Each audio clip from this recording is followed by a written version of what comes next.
shouldn't be said. It is not right. A woman is an adult female, and the court has made that absolutely clear. I actually welcome the judgment because I think it gives real clarity. It allows those that have got to draw up guidance to be really clear about what that guidance should say.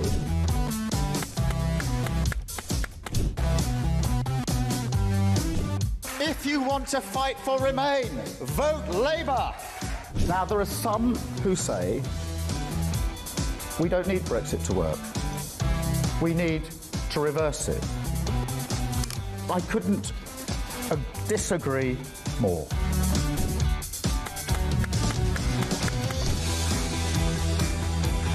Day after day, there are new allegations of sleaze, of favours, of privileged access. And it's all very well the Prime Minister saying, well, say now, well, I'm paying for it. You've decided to repay £6,000 worth of gifts. Lord Ali is facing an investigation. I wonder how concerned you are that your biggest donor was not fully transparent. Are you saying you made a mistake? It was right for me to make those repayments. Thank you.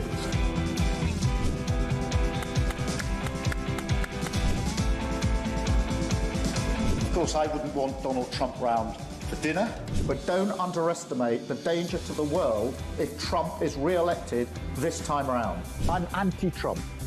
I would like to send my warmest congratulations to President Trump on his inauguration as the 47th President of the United States.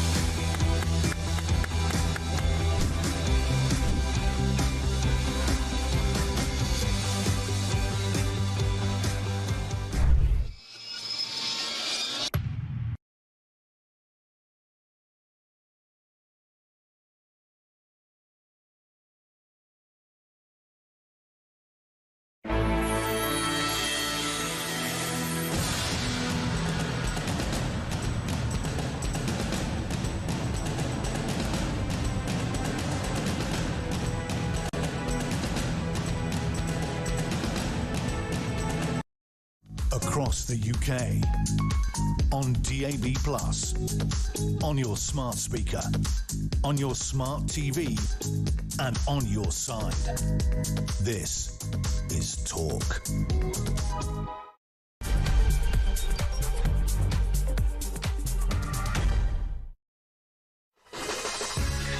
Hey, very, very good morning to you. What is it? It is Thursday, the 23rd of October. You're with Morning Glory. Thanks for tuning in. The home, of course, of free speech, but most of all, common sense. You don't get this anywhere else, by the way. We say this every single day. The home of common sense is your home. We'll tell you how you can get involved as ever. The team are raring to go. Telephone, please call. You can do your voice notes as usual on WhatsApp. That is 0344 499 1000. Same number if you want to call the show this morning, 0344 499 1000. Damien raring to go. And you can text the show 87222.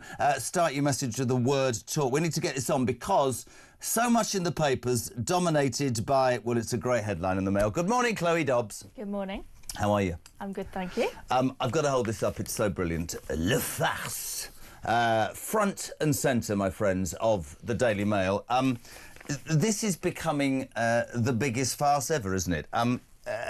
Yesterday, a guy who had been sent back to France under the one-in, one-out scheme. I think we've only sent back about 42. We've had 60,000 over in the last 16 months. He's already back. He came back on a dinghy. So it's one out, one in, and one in again. I mean, I mean, the Mail have got it spot on. Le farce. Yeah, I mean, it is a total farce, and it's not just now becoming a farce. It's been a farce since the moment that they announced it. This is Starmer's grand policy to combat reform, and I mean, look how it's going. All it's doing is sending more voters to reform. But I checked the timeline on this just to see how long this whole thing has taken. How long has he been away? So they announced this policy, Starmer and Macron, on the 10th of July, and we were told that it would start within weeks. It then took until the 7th of August, a month later, for us to find out that they are detaining the first people to maybe be deported. And then we had deathly silence for weeks. And then when Yvette Cooper came to Parliament on the first day of Parliament, the 1st of September, she said, maybe this month in September we might send some people, but I'm not too sure about that. Then they tried on the 15th of September to send the first person. First day, didn't manage to send a single person. Why? Was there no plane or what? Oh no, they had booked for the whole week dozens of seats on all these Air France flights, hoping to send a load of people. And then, of course, you had lefty lawyers and charities calling up Air France and the Home Office saying you can't do this, and so it got binned. They tried the next day to send someone. Isn't the truth they had to have bought the ticket anyway, so the seat was bought, so they lost that money? Not just that seat, they bought dozens of seats on every on the Air France planes that week because they were hoping to send loads of people. On the third day, I think, they managed to send one guy, an Indian guy, back to France. And now, over a month after the start of these deportations, they are boasting that they sent a record number of people on one flight, 16, bringing the total to 42. It was meant to be 50 a week. There should be hundreds of people sent back to France by now. And they're boasting. The Home Office, they put out a graphic on Twitter to boast about how they've sent a record number on one flight, 16 people. I'm like, hello? It is extraordinary. Bear in mind, Christian made the point just now, which I think is very relevant. We've paid France millions and millions of pounds, and they have absolutely no desire, it seems, to help us out. The Morning Glory migrant tracker is interesting. Since Keir Starmer became Prime Minister, we're only, I don't mean to sound disrespectful, we're only 29 away from 60,000, OK? Wow. 60,000. As 2025 arrivals already exceed those for 2024, it would be fair, the Mail's right, it's absolutely falling apart. And what I find so difficult to understand, don't know where you're on this, but I don't understand how a country that's supposed to be a leader cannot come up with the most basic plan that says you can't come in here and if you are illegal, we're going to deport you. Do you remember the scenario with the post office? Not the post office, the passport office some years ago. It would be three months to even get a passport, but they sorted it out and they trained people. Why are the officials, the border force officials, why are they so awful? Why is it so it was just a disgrace. It's an embarrassment, isn't it? Well, I mean, speaking of border force, we were told before the general election that Yvette Cooper was going to create this new border force command that was going to be big and strong. They won the election in July last year, and they didn't bother to find somebody to head up the new border force command until the autumn, after they'd all flooded in the summer. Well, so I haven't. Don't they pay sense of urgency? Don't they pay a czar 200 grand or something? I don't even know who he is. I mean, does he exist? If it is the same guy that they appointed in the autumn, I did look him up on LinkedIn. He's an ex-copper that led the idea, of course, is that you can't see it. And he has a load of spelling mistakes in his LinkedIn. So oh, God. I can't remember his name, but I remember not being too impressed when I looked him up. If you're waking up to the home of common sense, the common sense of this government is to employ a border czar who we don't know where he is or what he does, who can't even write English. Let's go back, actually. It was in July. Sir Keir Starmer, our Prime Minister, said, I've got a new scheme. It's one in and one out. Have a watch. For the very first time, migrants arriving via small boat will be detained and returned to France in short order to break the gang's business model, secure our borders, and get the results that people want to see. They're just reading a bit more. I mean, look, all that joy. This story in the Mail says that it was an Iranian man. His second dinghy crossing, if you're waking up this morning thinking this country's on its backside, took place just 29 days after he was kicked out of the country under that flagship policy that you just heard Sir Drury Starmer talk about. You know, we sit here every day and we go, how bad does this country look internationally? How bad do we appear in almost everything we do? It's another national disgrace, isn't it? Yeah, I mean, we used to be renowned all around the world. Britain is such a well-known country, and now we're just an embarrassment around the world with some man as leader that's completely fickle and seems like some sort of AI robot without an ounce of personality who can't seem to do anything. You're not being so disrespectful to Sir Keir Starmer, are you? Yeah, you're right. And I was watching Harry Cole, Saving the West, brilliant, by the way, Monday to Thursday at 10 o'clock. There are now American commentators saying, what the hell's going on with your country? Yeah, I feel like Americans love Britain far more than we do in this country. It's Americans that are saying, you are an amazing country, sort yourselves out. It is Americans who seemed far more willing to support Britain leaving the European Union than people in this own country were, because they're like, you're an amazing nation, you can survive by yourselves. But meanwhile, all the dreary lefties here were like, no, we can't possibly without being in lockstep to the EU on everything. It's Americans that really seem to love this country and care about the principles that we're meant to care about in this country, like free speech, more. But we seem to have lost ourselves, and I think a lot of Americans are really hoping that we'll find ourselves again. I think. How can you be proud of your country when your Prime Minister's not even proud of being British and doesn't like anything about us? 6:10, by the way, if you're waking up. Love to get you involved this morning. 0344 419 1000, the home of common sense. Graham Pack, good morning. He's the Arnold Schwarzenegger of the migrants. I'll be back. Very good. You need to get out more often. Mark, morning, Jez. The only thing being rung worse in this country now is West Ham. That'll be an Arsenal fan. Then Dave, morning, JK. So this guy was sent back. We got one in exchange, now he's back. If we then send him back again, do we have to receive that? Honestly, it's like, and it sounds disrespectful because it just alienates everybody. How? Let me ask all of you. Let me ask you this, Chloe. Let me ask you this. How does anybody take Keir Starmer seriously? We haven't even started on the grooming gangs today. How does anybody with a brain cell look at this and go, you're leading our country, you can't even add up, you numpty? Well, I mean, nobody takes him seriously. I mean, look at his approval ratings. They are... How bad is it, by the way? Worse than mine? Probably. Thanks. Is that possible? Go on. I mean, I think he's got the worst approval ratings of a Prime Minister since record began, if I remember rightly. Has he?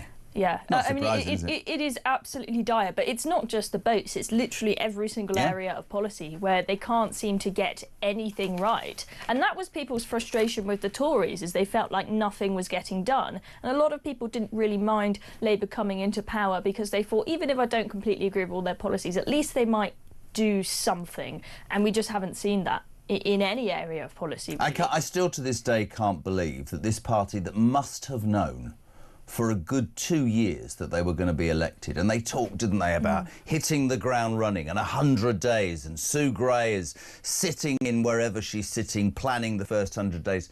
Sue Gray didn't even last the first 100 days. No. And the truth is, the worst thing about this government, in my mind, is that they didn't have a plan, and they're not proactive, they're reactive. Morning to Trevor. And I think what Trevor says this morning on text, 87222, is really true. He says, we all joked about this when the migrant hokey-cokey was announced. We all knew this would happen. It's a farce, Jez. How can we shadow a Russian warship but we are unable to stop these flipping dinghies in the French Channel? It's true. And he says, I literally find myself ready to pick my family up and move to Trumpland. Well, look, the reason why one of the main reasons why we can't stop these boats from coming is the ECHR and lefty lawyers. And the reality is that Keir Starmer will never do what it takes. He will never. He is a human rights lawyer himself. Is he the only way that we can actually deport a significant number of people and create a meaningful deterrent is if we either don't stop listening to the ECHR and or leave the ECHR. Starmer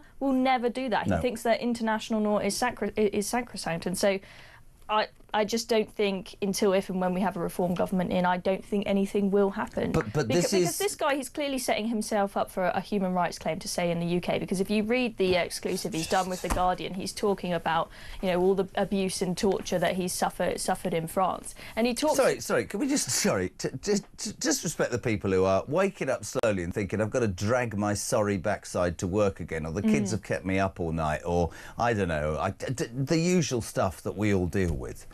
He's going to find somebody, people, that your taxes are going to represent him, and he's going to find something under a law that shouldn't pertain to our country that will allow him to stay here. He's going to say, oh, did you just say I get abused in France? So he talks about how the smuggling gangs in France used him as slave labour and were terrifying to work for. So I don't mean to jump in. Why did he go with them twice then? Well, exactly. Because he went once and then he got sent back. He's gone again. If it's that bad, why would you go twice? So what often happens is if you go to the north of France to get on a dinghy but you don't have the money to pay, you can opt to work for the smuggling gang, so help them sneak boat parts down to the beach, work for them for several months to earn your trip across. So that is presumably what he did. And, of course, gangs and mafia bosses are horrible people to work for, so I'm sure he did have a horrible experience. But now you've been sent by the Home Office to some hotel in France, I doubt you're having that experience. And it probably is a fairly safe place Would it be fair to say, actually, that you've just alighted on the real issue? You've just said, I bet he's been sent to a hotel in France. He probably hasn't. He's been in Paris. Is he not? Is he not on a tent in a beach somewhere? He's actually in a hotel. Because I will forever believe, and I'm delighted to take your calls. Listen, it's common sense to me, but common sense shouts that if you are making your country so attractive, if you are laying on the line and going, hey, have a hotel, have a card for money, see a dentist, see a doctor, have this, have that. We're not in a position to do that to our own people. That's why people are up in arms about that. I'm convinced the biggest deterrent for this whole thing is to make England, Great Britain, whatever you're allowed to say, less of a pull. It's got to be that. Well, the thing is leaving the ECHR, as I say, is essential. Yep. However, and creating some kind of meaningful deterrent and going ahead with deportations is important. But I think, why don't we just get the basics first? You've got Keir Starmer saying, oh, we'll leave no stone unturned, we're going to try absolutely everything. But then we see what's happening with the hotels. We see all of the benefits that they are getting, or the benefits in kind, and some of them, you know, they've got lovely buffets 3 times a day, they're getting taxi rides everywhere. You can have, you know, what was it, 650 quid on a taxi ride to go to the GP, so you don't have to get on a bus like the rest of us plebs. And it's They're just laughing at us, you know. I know, and it is making the people of this country absolutely furious, who see people who have turned up illegally and aren't working and aren't contributing having a better experience than they are. So it's interesting, because we've got a text. Was this 1 in, 1 out and back again illegal migrant paid £2,000 so he wasn't destitute? This is an ITV news report about deported migrants given, ready for this, if you're waking up thinking you're going to have a terrible day, they're given £2,000 bank cards. Have a watch. We capture compliant migrants being given bank cards preloaded with money, up to £2,000 each, to encourage and aid their resettlement in Romania. Sometimes I sit here, right, and I think to myself, the great thing about this station is that we actually talk about these issues. I watch the mainstream media and they block people's faces out and all that. Just take that in context. Let's just park this for 1 minute. £2,000 on a bank card. Thank you very much indeed for coming into our country illegally. We're going to send you back. You'll probably be back again in 29 days. We'll forget the people, the indigenous population that are working. We just want to make you feel welcome, and we're really concerned that your human rights could be violated if we don't wipe your backside.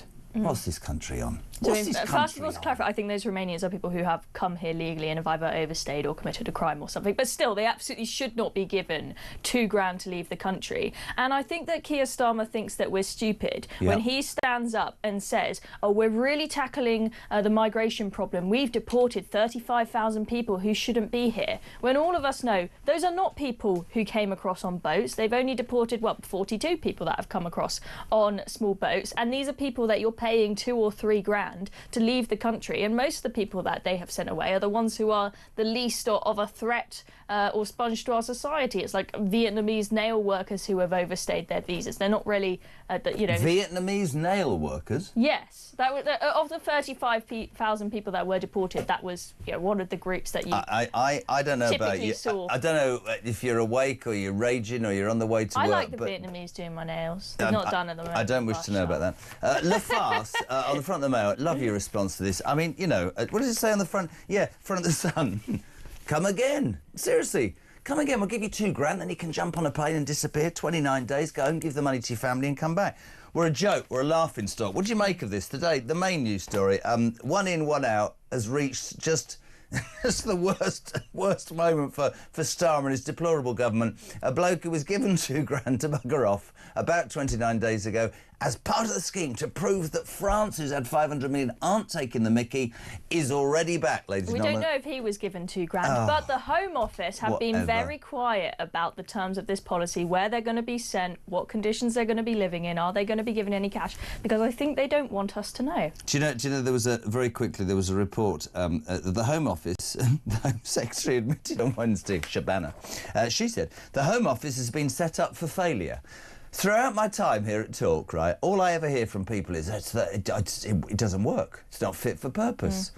Why wouldn't somebody bloody well change it then to make it fit for purpose? What is wrong with these people? I mean, we seemingly have no politicians who are prepared to grab what I would believe is the biggest issue and shake this system and make it work, because the British people...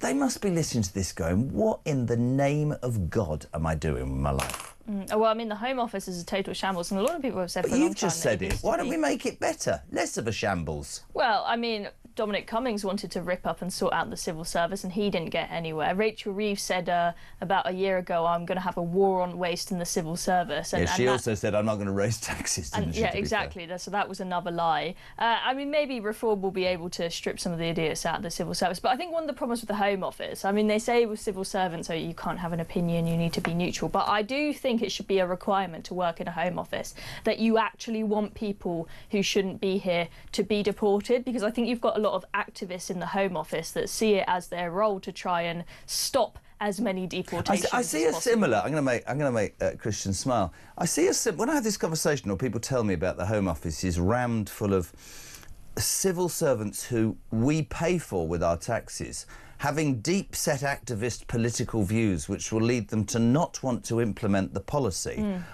of democratically elected MPs. It's a bit like television networks, crammed full of liberals that have their own ideology and push it on people. It's unbelievable. The civil service would be far more effective, and we'd only need half of them if they actually did what they were told. Well, no, but if they actually started firing people who don't do what they're told and don't work hard enough. The problem with the civil service is you never get fired, ever. It doesn't matter how bad you mess up, you will stay there forever, and you will move up the ladder and get promotion after promotion. It's not the real world. It's not nice pension. It's not the real world, though, is it? It's not the private sector. No, in the private sector. But if they simply, that we're talking about, as I said, Rachel Reeves wants to have a war on waste. We need to cut wherever we can, because Rachel Reeves is desperately trying to find any money where she can. We could massively improve the efficiency and reduce the number of people in the civil service if we just started firing a few people who aren't good at their jobs. It's basic. It's basic. And they're not doing it. We're now a couple, Jezza and Chloe. Andy from Mansfield. Don't forget that in 2003, a number of illegal immigrants took the government to court to get those cash benefits. And hello and good morning to Sarah, says Jezza. Don't forget the 1.8 million immigrants now on welfare, and the 20% of new cars in the UK are being bought for people on welfare. I think we'll go to a break, and then we're all going to go and sign on. This is Glenn on In, The Out. Or what? I don't get it. Anyway, Glenn, morning. Morning, Jezza and Chloe. I'm going to disagree with you this morning, Jezza. It's not France's fault why we're getting all these illegals crossing the channel. It's our fault. And I believe it's deliberate by Starmer and co. Cheers, mate.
behind that? Would you be behind what Robert Jenrick's saying? I mean, he's a little late to the party, I must say. Listen, I absolutely hate the burqa. It represents oppression. It doesn't represent an open society. There's absolutely no reason to hide your face.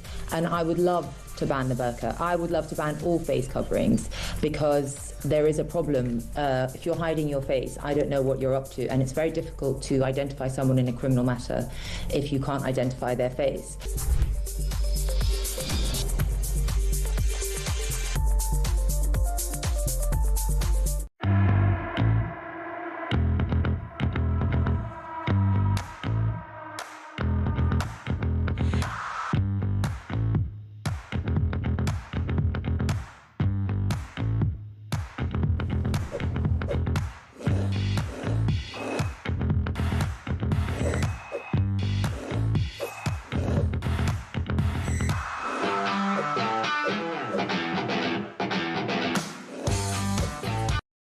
Across the UK, on DAB+, on your smart speaker, on your smart TV, and on your side.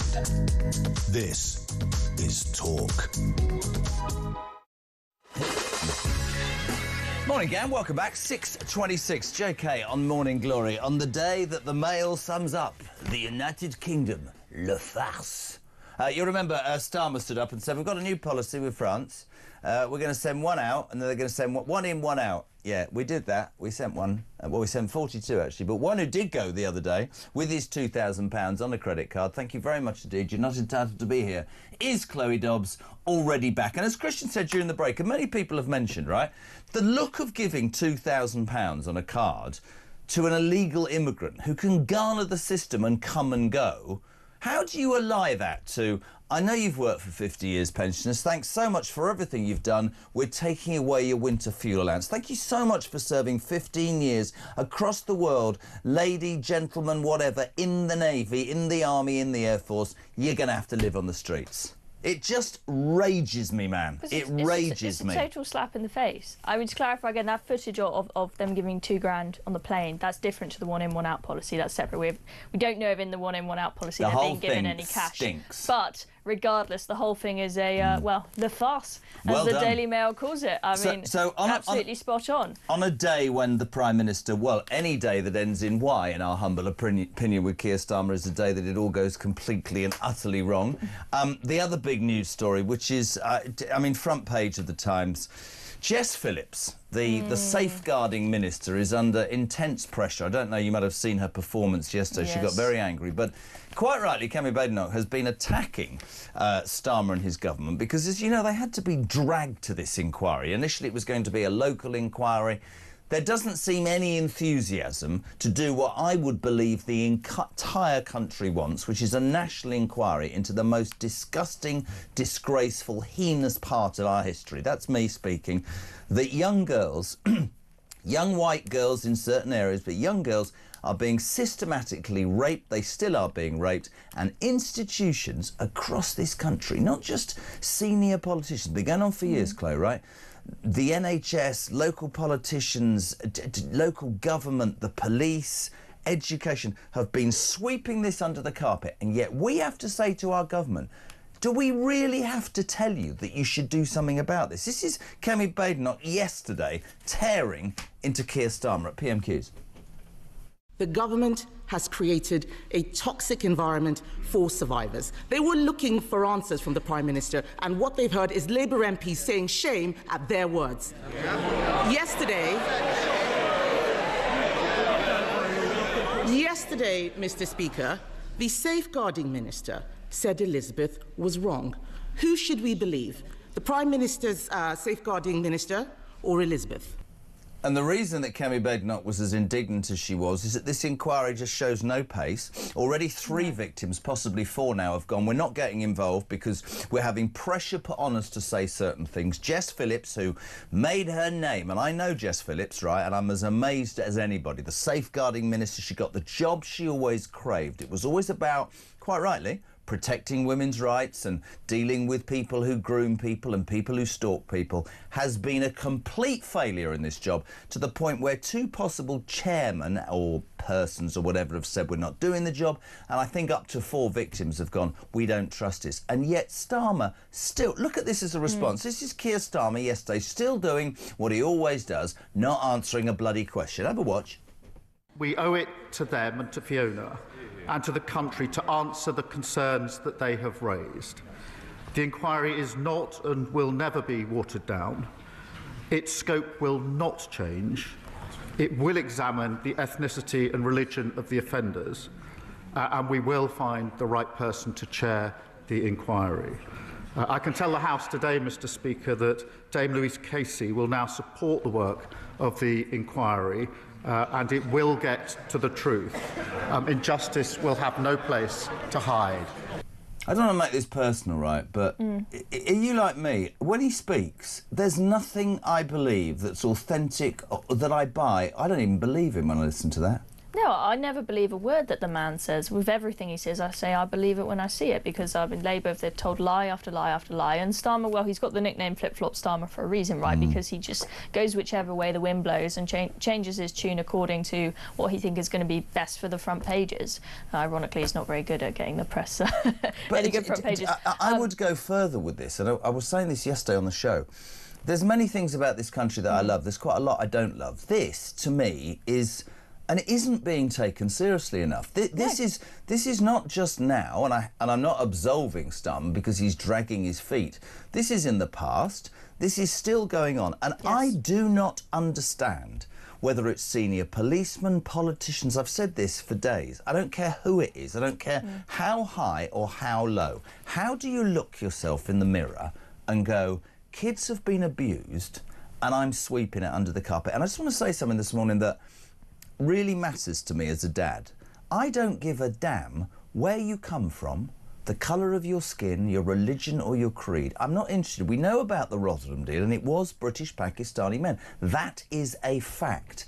The society I want my kids to live in should say that anybody who does that to a kid doesn't deserve to be in that society. That's all I want. I think it's an absolute disgrace on this. I hate it. Yeah, look, I think that Labour Party, they are very much still are trying to sweep this under the carpet because they know it's going to be massively damning for their reputation. They insisted for months and months on end, after this became a huge scandal around Christmas, January kind of time, that we do not need a national inquiry. The ICSA report is good enough. And it was, even though you had victims all over the country saying we desperately want a national inquiry, and the ICSA report doesn't really include the grooming gangs of this nature. It refers to other forms of child sexual abuse. They clearly were avoiding it. There was polling where it was clearly shown that the public desperately want a national inquiry. But Labour, they don't want to be caught out because it's mostly Labour-run councils where this stuff was going on and being covered up. It's going to look absolutely terrible for them. Also, Keir Starmer was Director of Public Prosecutions whilst a lot of this was going on.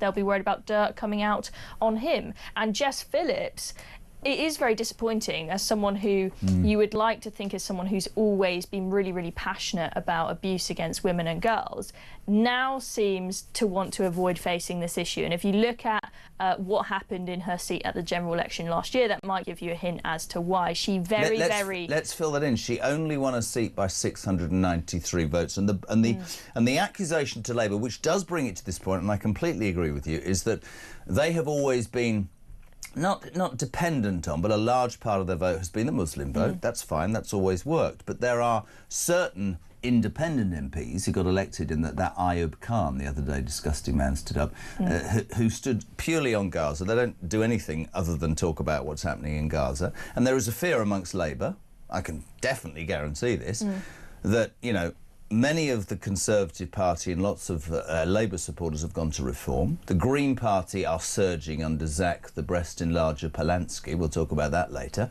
And so they think if we lost the Muslim vote, I cannot though, right, as a father.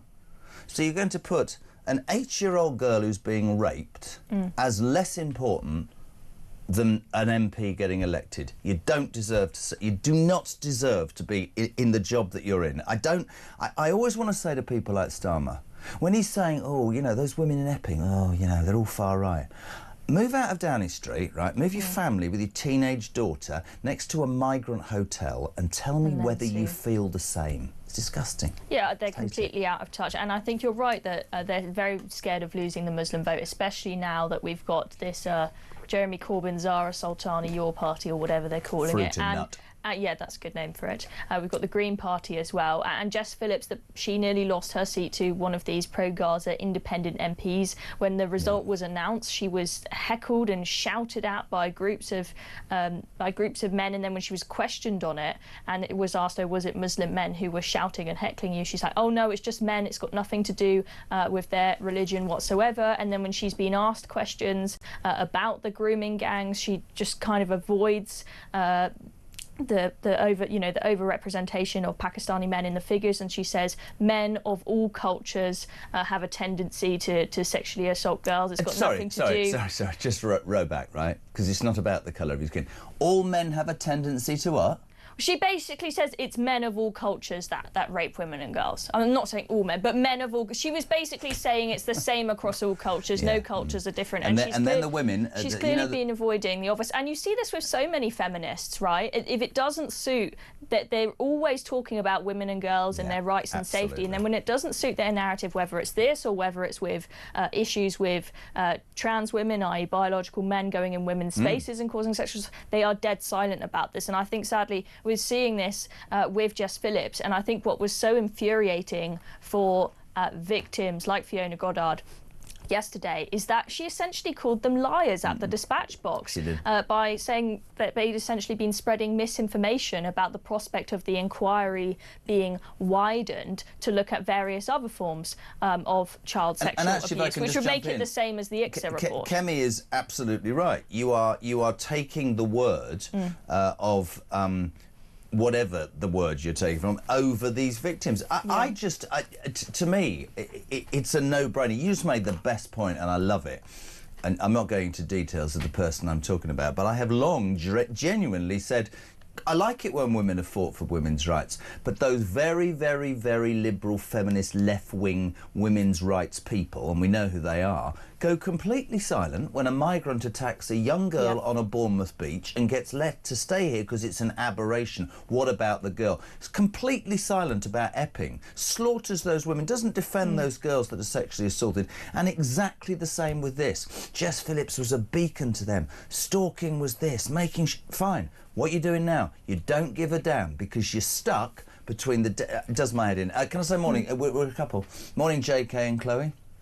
Phil in Coventry, I'll tell you what we the British people are thinking. Nothing is going to change. It's too late. This country is finished. I cannot see a way back. There is no political will to change. Have a great day. Well, that's woken us all up, made us all feel very happy. We'll go to an ad break with Steve and Voice. This is what he thinks of Steve? Keir Starmer, go. Steve from Barnsley. Morning, Jezza. Just imagine this. You back in time, the Jeremy Kyle show. We could even have that plonker, Keir the liar, Starmer on. What a show that would make. I would actually watch that. Thank you. Join me after the break. We'll get the truth. We're coming right back.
across the UK, on DAB+, on your smart speaker, on your smart TV, and on your side.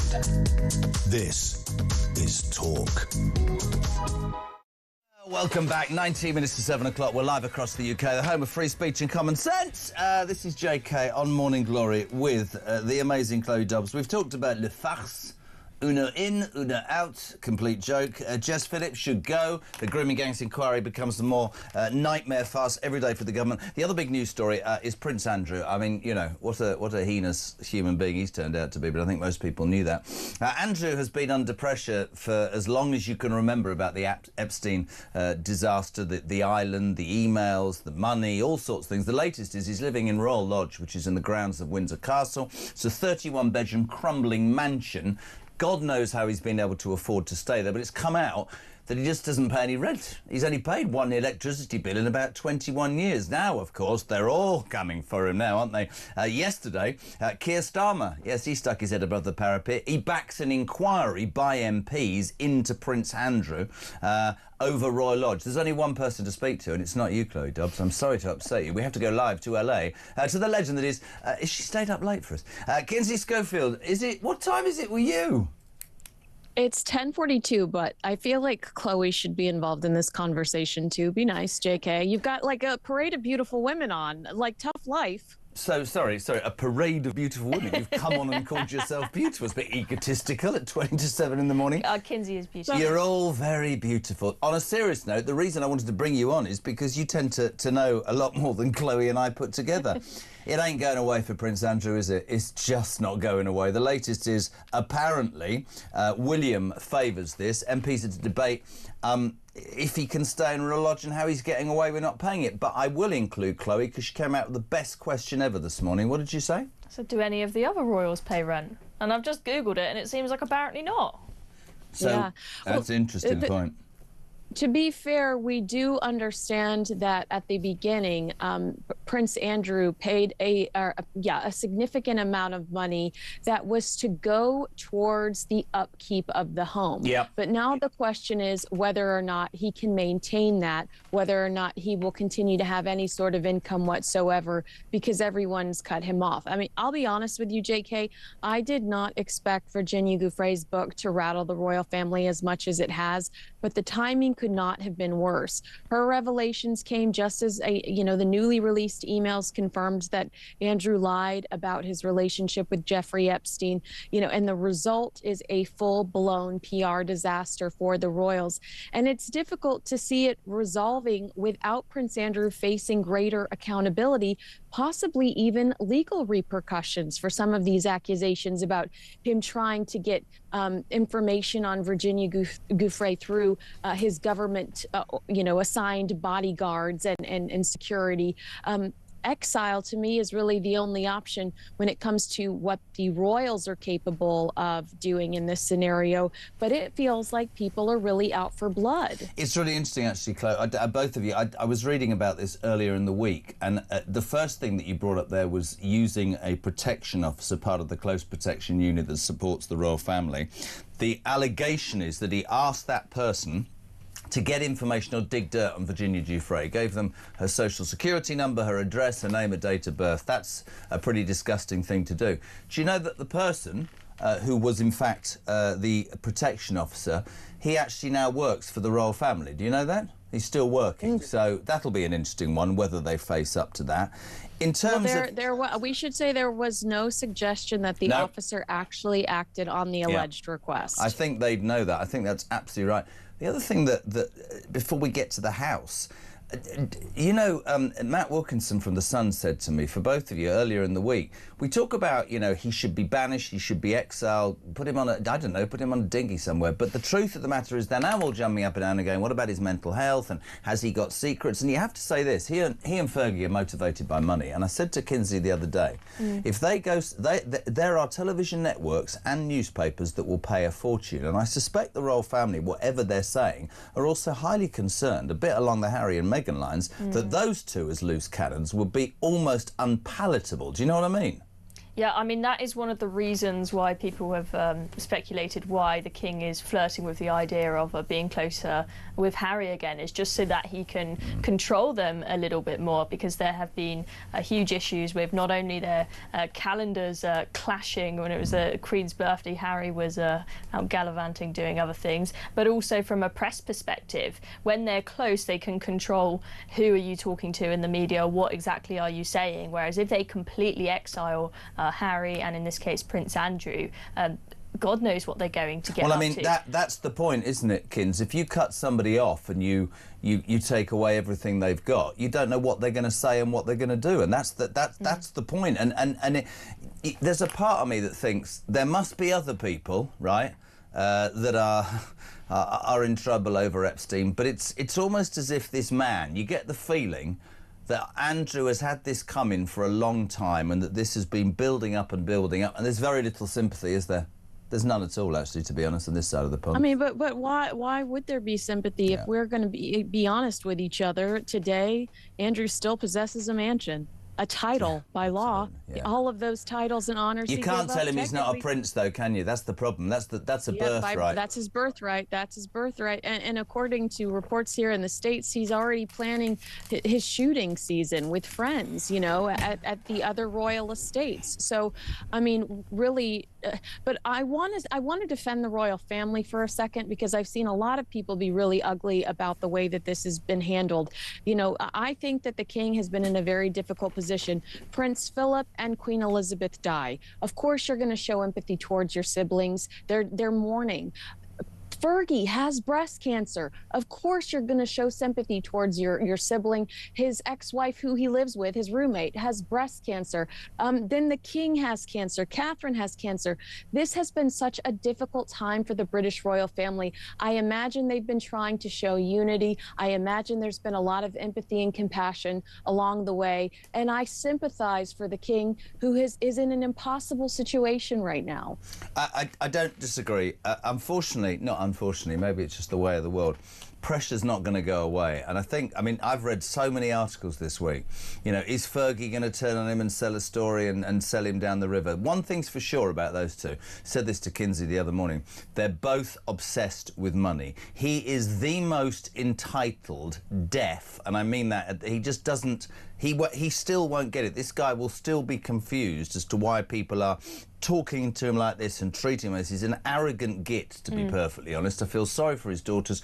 But as a royalist, right, both of you, to finish, I'm with Kinsey. This gives the Republican, all the people that go, the royal family is a disgrace, quite rightly are going, as Kinsey said, well, he's got links with a paedophile. He seems to be sleeping with people left, right and centre, screwing people for money for the last however many years, and he's living in a bloody mansion. Why are we doing what we're doing? Yeah, I mean, it's about time that they finally get rid of him. Whether they manage to turf him out of the house, I don't know. Where'd you send him? Well, this is the thing. To France. Send him to an island. Why don't we say... That's it. One in, one out. One in, le prince out. What do you reckon, Kins? Good idea? Dubai, go away, go to Dubai, enjoy golf on a nice sandy golf course. Bye. I'm over it. Brilliant. I'll let you go to bed. You're amazing. Thank you so much indeed. That's it. Prince Andrew won't have tuned in, but some of his PR might be watching. Kinsey, bye. You're going to Dubai. You're playing golf. It's sandy. Bye. Right, this is Morning Glory, the home of common sense. Thank you for tuning in, by the way. Jez, the Royal Navy's the answer. Just patrol our borders. Just tow them straight back to French shores. It would stop that. All done in a week. Lynn says, notably, the boomerang man doesn't like France, as you said, was probably in a tent somewhere near Orchard, Dunkirk, waiting for his opportunity to come back. Thank you, Lynn. Very interesting. Good morning to Polly. Why is it in my head? What am I thinking? Put the kettle on. No. Polly, talk about what... This is really important, actually. Talk about walk out in dark, rainy weather to go to work. I'm age 66, Jez, and I should be retired. Why I'm paying towards all of this stuff is beyond me. I haven't got 200 quid, let alone £2,000. And finally, Peter Stone, good morning. He says, Jez, I'm fuming. The NHS is a joke. I'm supposed to be on the urgent suspected cancer pathway with a referral sent to dermatology. First biopsy appointment was cancelled, now set for the 25th of November. 2.5 months from referral. It's a joke. I've done all that I can and I'm treated like this. That's Croydon for you. I think, Pete, you would find it might well be the way of the world, unless, of course, you are an illegal migrant, because we could have got your appointment tomorrow, 10 to 7.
always emotion for her, isn't it? And it is. And there's a certain arrogance there. There's a certain, how dare you question me? I've campaigned on this issue for many years. Who do you think you are attitude. I wouldn't be surprised if many of her colleagues actually do begin to think that, you know, I'm not saying she shouldn't go into another job or something, but certainly I think she's been in that now and has obviously lost all respect of those victims who are most important in this. At the end of the day, they are the only people who matter.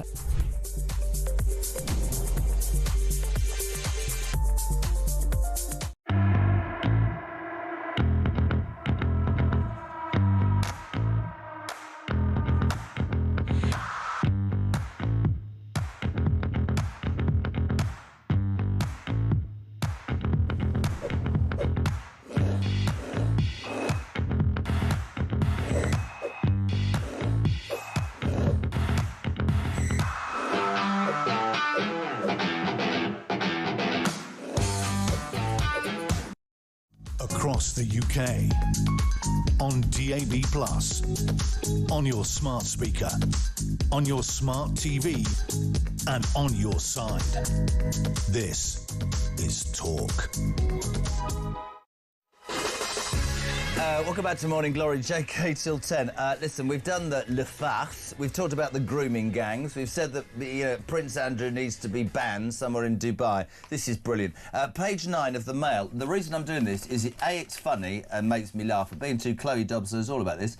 A woman, Berko Yaziliot, hope I've done that right. It's quite good, that, Chris, was fined 150 quid this week for pouring the remnants of her coffee down a drain after she claimed that 3 council workers chased her down the street. Pray tell me more, Dobbs, what's going on? Yeah, this is in Richmond, where I am, and this lady was just she was just getting on the bus by Richmond Station, and she hadn't quite finished her coffee yet and didn't want to take it on the bus and it spill everywhere. And it was in one of these reusable coffee cups, as opposed to like one from the coffee shop she could just chuck straight in the bin. So she decided to pour it down the drain. And sure enough, these enforcement officers came running after her, desperate to hand out a fine. And in Richmond, if you breathe incorrectly, they will fine you. You have all of these enforcement officers everywhere. Sorry. For pouring... Have we got an interview with her on clip? Have we got a clip of her? Right, this is a woman who was fined for pouring coffee down a... This is the country I'm living in. Berko, take it away. I was waiting for my bus and I noticed that my bus is approaching,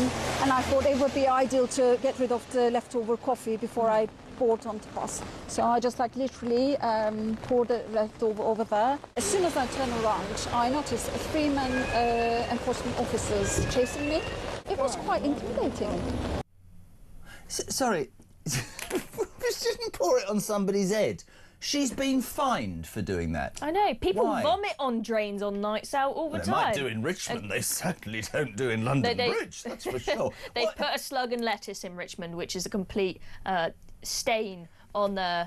Can we get back to it? But it means we have What was she supposed to do with the coffee? She seemed to be doing... Well, so the council told her you should have poured it in the bin instead, but then it would pour through the bin liner and all over the inside of the bin, so I don't see how that is a better Can I respectfully solution. suggest we try and get hold of somebody from Richmond Council so we can tell them they're complete idiots? 150 quid fine. Take that back to how we started this hour.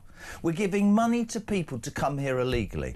We're wiping the backsides of people who shouldn't be in our country and allowing our own people, the indigenous population, to suffer. We're allowing kids to be abused, and we push that under the carpet. And yet, 3 idiots in Richmond. And this is, you'd look at this story and you'd go, nah. This is true. We'll fine a woman 150 quid for pouring coffee down this drain. Thank God my dad's dead. I'm being completely serious. Some of the older generation must be turning in their I grave. think they make a lot of money off of fining people, mostly for parking tickets. So they have... I reckon Richmond Council probably makes more money than anywhere else on parking tickets. Why would you live in Richmond? Well, just don't... Well, it's the happiest... it was 2 years in a row voted the happiest place to live in the country. How can you be happy if you can't pour coffee down a drain? Why would you... I'm being serious, though. That, if anything sums up where we're at, you know, we seem to get everything that should be done properly wrong, and the most ludicrous... This is what I think about it. And the most ludicrous things that wouldn't even be acknowledged by anyone. Yeah, we're going to fine you for dropping coffee. I know, it's just utterly Who runs ridiculous. Richmond Council? Lib Dems. Well, that just about sums it up, doesn't it? I mean, how he got... Don't start me on that. How did he get 72 seats? All he did was bungee jump in a suit, didn't he? Your overall take from this last hour, apart from how much you've enjoyed it, very quickly. Le farce. What, the whole hour's been a farce? No, the government is le farce. Right, you came in at 6, you can go out at 7, and you might come back in again at 8. Chloe, thank you so much indeed. If you are waking up this morning, it's the home of common sense. It's talk. We've been talking about the newspapers. Le farce, front the Mail, fantastic story. You'll announce... Well, he announced in July, didn't he, Sir Keir Starmer? We've done a deal with France. One in, one out. Well, today, the Mail and many other papers reporting on a man who indeed was sent back and then came back again after 29 days. We talked about this in great detail because it drives most people mad. The grooming gangs inquiry, that hit Prime Minister's Question Time yesterday because the Labour Party seemingly doing everything they can to sweep it under the carpet. Jess Phillips, that doyen of women's rights, losing a rag and saying, I know 4 victims have said they don't want to be involved, and I know 2 chairmen have said that I'm useless, but I'm doing everything I am. No, I think he should be fine. Prince Andrew could face a grilling by MPs on how he manages to live in Royal Lodger Mansion despite the fact that his best mate was a paedophile. We're here until 10. Please do get involved. Morning to Steve. The thing that really interests me is how these migrants spend a month in France and all of a sudden they've got the money to come back to take... Because we're giving them money. 0344 499 1000 is your telephone number. You can send us a voice note and, of course, text on 87222. Start your message with the word talk. Thank you to Chloe Dobbs. The news at 7 is next on Talk. Don't go anywhere.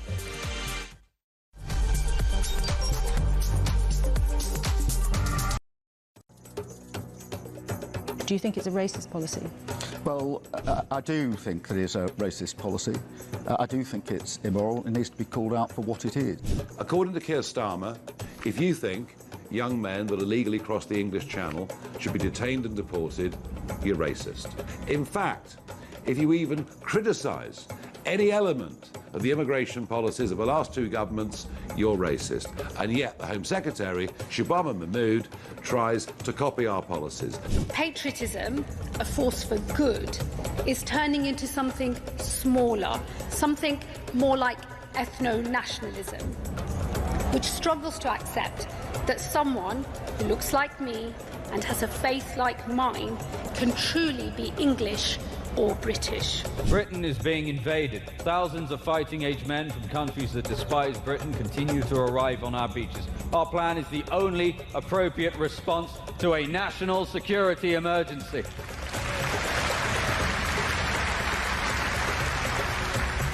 Immediate removal. Deportation is the ultimate deterrent. Our flags, flying proudly as we celebrate difference and oppose racism.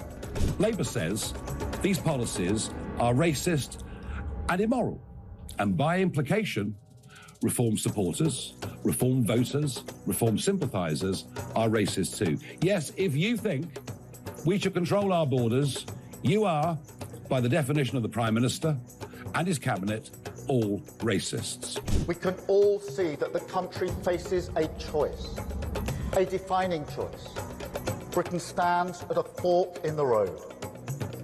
We can choose decency, or we can choose division, renewal or decline. To accuse countless millions of being racist is a very, very low blow. Why? Well, this language will incite and encourage the radical left. I'm thinking of Antifa and other organisations like that. It directly threatens the safety of our elected officials and our campaigners. And frankly, in the wake of the Charlie Kirk murder, I think this is an absolute disgrace.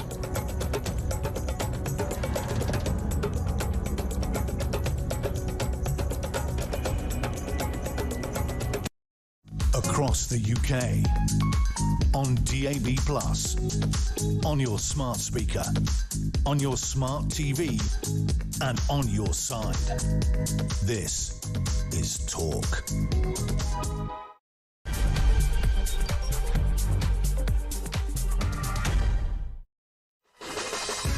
Morning, gang. Thursday, 23rd of October. If you're waking up, this is Talk, the home of common sense, and your chance to really just get involved with the stories that are doing the rounds today.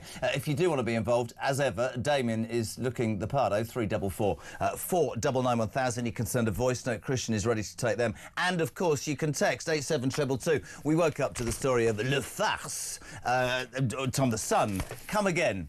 Back in July, Keir Starmer and little Macron, I don't mean little, well, yeah. Anyway, they decided on a plan that would say, you send us one, we'll send you one back. Not that that's going to move the 60,000 that have already come in here, but let's work on that.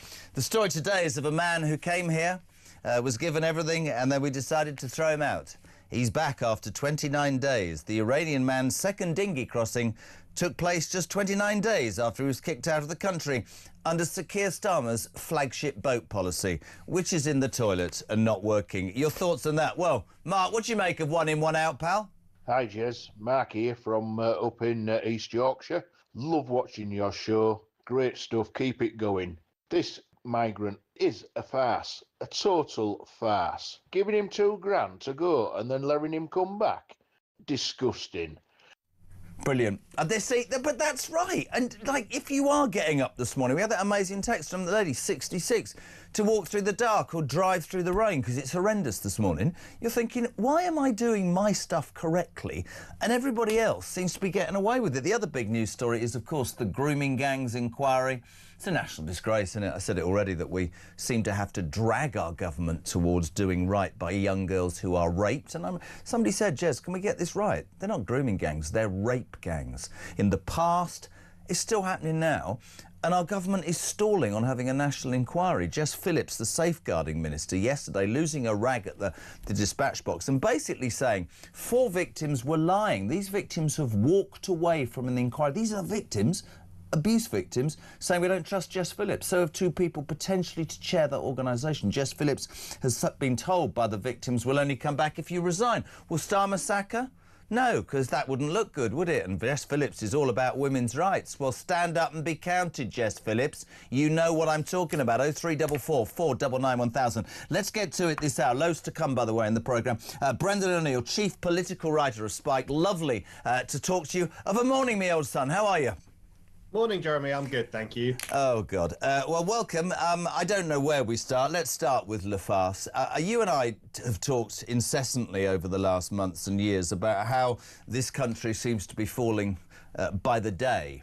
We all know about the incompetence of the Prime Minister, but really, almost every policy this guy even begins to talk about or launch falls on his backside. This is even more humiliation. The man who was sent back and is now back already. It's a joke, isn't it, Brendan, to be fair? It's a holy show. It is an embarrassment. We are an embarrassment, the embarrassment of Europe. It is absolutely pathetic. You know, I think you and I said before, it's more like 1 out, 5,000 in, but now it's 1 out, 1 back in. I mean, that's the policy. These people are just coming back. You know, the thing is, these people are making a mockery of our country. And I don't just mean the one guy who came back. I mean all these people, all the people on the boats, all the politicians and human rights lawyers who are failing to get a handle on this and in fact are intensifying the problem by encouraging more people to come. They are making a mockery of me, you, your listeners, and the millions of decent people in this country who just want our borders to be controlled. It's us who are losing out as a consequence of these disastrous, ridiculous, farcical policies. Nigel Farage has fumed this morning about this. We're going to try and reach out to Nigel and get him on later on the show. I'm sure he'll be happy to come on, but he speaks sense, so to people here. The sensible... I get rather tired of it, though, to be honest, Brendan. I'm getting to the point where I wonder what more I can say on the subject. We talk about common sense. We talk about international humiliation. We talk about kicking your own people right between the legs. We talk about every day, you and I say, and people have sent, you know... So you're doing all of this, and you haven't got either the cojones or the intelligence to come up with an answer. We can all come up with an answer. Put the Navy in the Channel. Process these people. Don't let them in until you've processed them. Send them to a detention centre. Make the United Kingdom less of a pull than it is. Because what you're doing is you're basically saying to the world, we're an open house for every disadvantaged and upset person. And while we're doing that, we're going to screw our own people. It doesn't work. You know what we need, and you've said this before, we need deterrence, serious deterrence to stop people from coming here. And that actually works. If you look at what Donald Trump has done in America, where he's rounded up illegal immigrants, he's kicked people out who've overstayed their visas, he's got rid of all the criminals from foreign countries. He said, no, you can't stay in America, you've committed crimes. That has deterred people from coming across the border. There, you can measure it. You can see that fewer people are trying to get across the southern border than previously because they know they'll have a pretty rough time in America. They can't just swan in, get a job, and stay for as long as they like. They might be arrested, they might be imprisoned, and they might be ejected from the country. We need that kind of deterrence for our country. These people need to know that if they come to the UK, it's going to be pretty rough for them. They'll be in a detention centre and they'll be booted out. But at the moment, they're getting a hotel, they're getting 3 meals a day, they're getting dental appointments, which lots of Brits can't get, they're getting doctor's appointments, they're getting everything a citizen could desire, and often British citizens don't actually get. That's why they keep coming, because we are fools for these kinds of people. Couldn't agree more. And you talk about deterrence, and I've long said it. If you can't include the Navy, or you can't apparently train people to actually say you're not 11, you're 47, you're not gay, you're married with 4 kids. Let's just get real about this.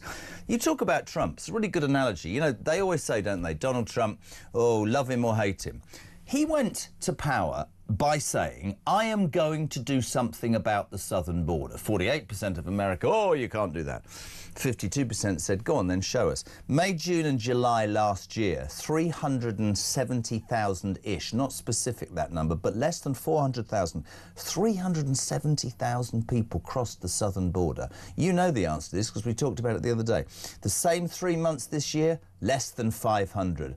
Love him or loathe him, that's doing what you said you were going to do. I don't see that in this country. I see platitudes from a Prime Minister who seemingly, again, is only interested in what the focus group has told him and who he's trying to please at that particular moment, because he's got nothing about him. He's got no antennae. He's got no feeling of what this country is going through and how angry, Brendan, people are. Absolutely. And, you know, it's not xenophobia. It's not people who think we should have no immigration whatsoever. It's not people who wake up one morning and say, I want all non-white people out of the country. It's none of those caricatures that you hear from the human rights lobby and the left and the Guardian and these other outlets who think we're all a bunch of racists. It's not that. People just want a fair system that works. They don't want illegal immigrants jumping the queue, pushing their way in front of legal migrants, taking over hotels in certain areas, getting food and board that they don't deserve because they've never contributed one measly thing to this country. They want fairness. They want tougher border control. They want a restoration of national sovereignty. That is not too much to ask for. And that's exactly what Donald Trump promised the tens of millions of working class people who voted for him. And he's delivering. Every party in this country, pretty much, apart from the loopy Green Party, has promised to secure our borders, and every one of them have failed to do it. They are backtracking on their democratic promises every single time. And I think you come up with a great word there, fairness. I think, I've said it almost daily, but I think it's really relevant that I think this has gone on for too long, which is why I think we're at a crossroads, because I think the British people have long accepted that we've done the right thing. We did the right thing with Ukraine. We've always, I think, done the right thing. But for the first time in our history, and we were talking about this yesterday on the show, we borrowed £20.2 billion last month. 10 billion of that will just cover the interest rates on the debts we've got. We are skint. And I think, Brendan, that when your own people who have paid into the pot can't get jack from the pot, for want of a better description, then they start going, how is this fair? Look at the other main news story today, the grooming gangs inquiry. I mean, we talk about humiliation, we talk about disgrace. This is a story that I actually literally have to be careful on this, because as a father of 6, it drives me absolutely insane. Why I should have to plead and beg for my elected government to understand that kids of 8, young girls being raped, is so abhorrent they need to root out the scum that's done it and put them in prison. All that stuff yesterday with Jess Phillips. Victims said, the 4 victims who have resigned, have said, we're not getting involved with trying to find this out until Jess Phillips resigned. These are the victims, Brendan. Jess Phillips has got to go. There is absolutely no question about that. Her performance in the Commons yesterday was repellent. I've never seen a politician behave so aggressively, so defensively, so in such an embarrassing, childish fashion. And I've never seen her act like that on any other issue. There's something about the rape gang scandal that makes politicians really angry. Not angry for the victims, like you and me are, but angry that they have to even talk about it, angry that they have to deal with it, angry that they have to spend their precious time looking out for white working class girls who were raped by largely Pakistani Muslim gangs. They are so bored of this issue, and you can tell by their body language, by the way they speak, by the fact that they didn't want this inquiry in the first place, by the fact that the inquiry is now dragging its heels because it doesn't really want to look into the racial, religious dynamic of this abuse. They don't want to talk about this issue still. They are still sacrificing white working class girls and now white working class women at the altar of multiculturalism.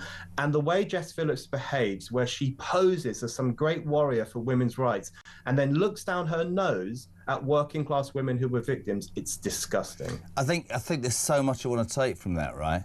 You said they're bored with it. Bored with talking about 8-year-old girls being raped.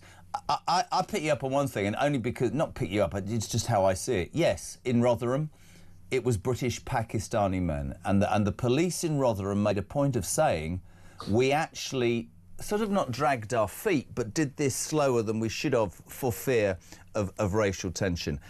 I want to say this, two things, and I said it already in the first hour. I actually don't care, Brendan, where you come from, your colour, your creed, or your religion.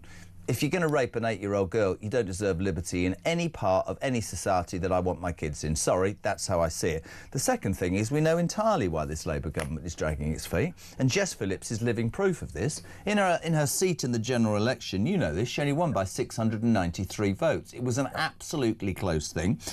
Independent candidate standing on a Gaza ticket, nothing else, don't care about the area. 4 had won. Ayub Khan, that anti-Semite, stood up in the Commons the other day and laid into anybody who comes from Israel. But again, I'd say this to Jess Phillips, and I've met her, I know her, but I'm like you.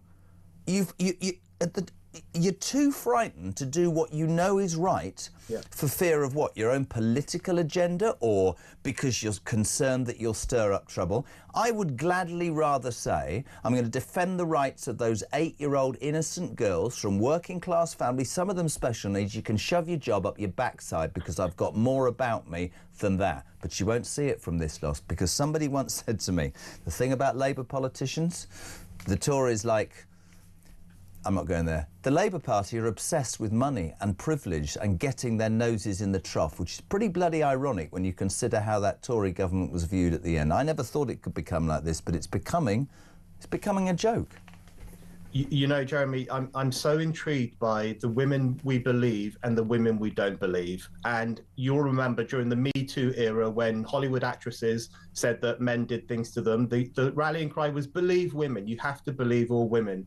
When Jewish women of Israel said that they were humiliated and abused and assaulted and raped on 7th of October, suddenly you don't believe women. You don't believe those women. They might be lying. You know, when middle-class journalists said that a Tory put his hand on their knee or chatted them up in an inappropriate way, you have to believe that. That gets on the front pages of the papers. But when working-class girls and working-class women say they were abused by grooming gangs, don't believe them. Don't talk about it. Don't worry about it. Feminism has created this hierarchy of victims. Women who are worthy of our attention and women who are not. And that's one of the most unforgivable things that feminism has done. And just imagine, look at all the attention that Prince Andrew is getting, for example. That's a big story. Don't get me wrong. We should be talking about that. But I wish there was as much attention on these women who were abused, not by a prince, not by a royal, but by huge, vast networks of mostly Muslim men who exploited these vulnerable girls, and the authorities looked the other way. We need a proper inquiry on all of this, and the sooner we get it, the better. And also, something that I think is quite relevant, and again, some people would say, oh, you know, you need to say this in the correct way. The Muslim community, I've always thought that and I have many Muslim friends, why hasn't a Muslim leader or somebody in a position of importance within the Muslim community come out and said in no uncertain terms that what went on in Doncaster, Rotherham, was abhorrent? I think that's also part of it. But I think what you do highlight is we've got a class problem in this country, and you're absolutely right about Prince Andrew. Heinous, entitled pain in the backside. But But, you know, there are... A lot of these girls had issues socially, mentally.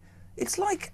And I'm not just talking about this lot. Dragging this lot to a national inquiry is embarrassing enough, and I agree with you absolutely about Jess Phillips. But for me... You look at what happened with the post office, you think about the infected blood scandal, and then you think about kids. Kids we're supposed to protect. You're supposed to... I would take a bullet for any of my kids, right? And politicians, local council workers, NHS, I don't know, all of them, they're implicated apparently, are just getting on with their lives knowing that working class girls are being abused. I think it's unbelievable, and to me, there can only be reasons why a bunch of politicians don't seem... I'd be rushing this. This would be the #1 thing. The other thing it does, Brendan, it makes you wonder how many people this could implicate.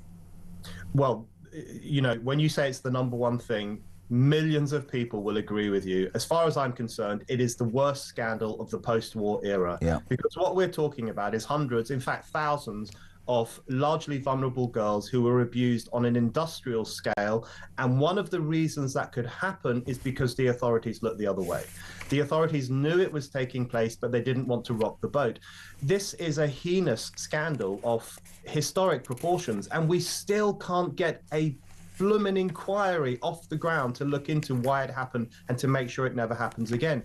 Class is a huge part of this. Class hatred is a huge part of this, because the problem is they were the wrong kind of victims, white trash girls, which is how some people will look at them, and the wrong kinds of perpetrators, Muslims, and we're afraid of stirring up Islamophobia, etc.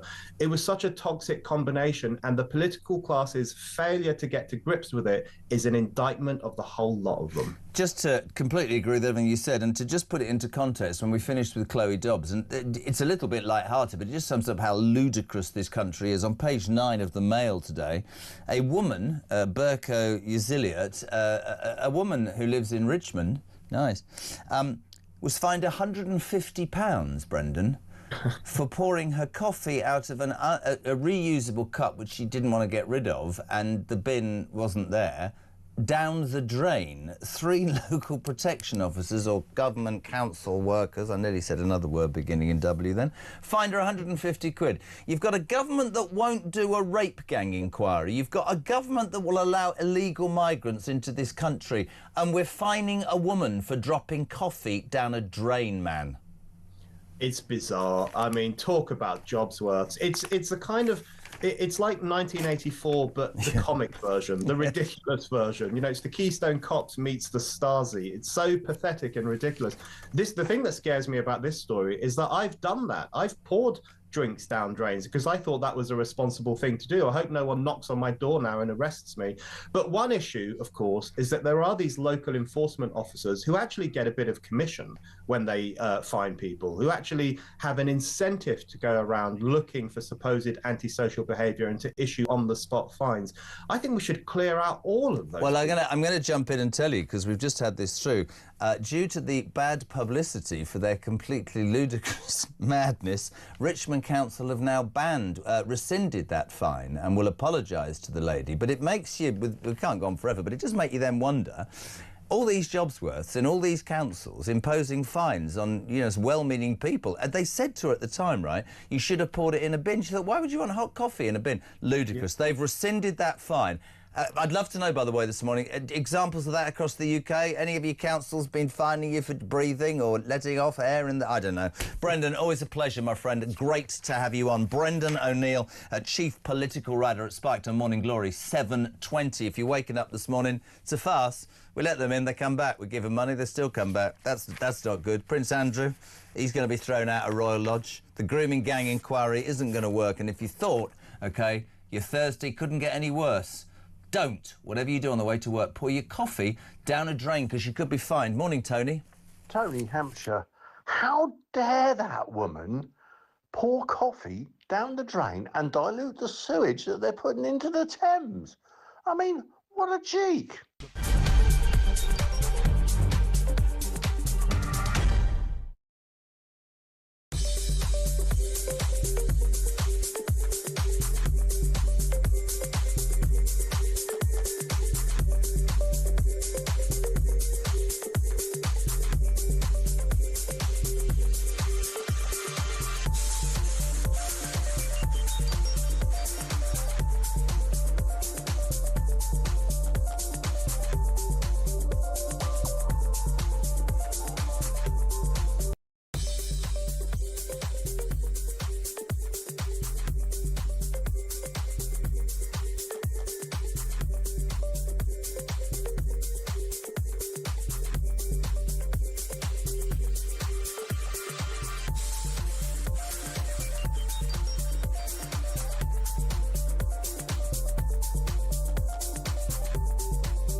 across the UK.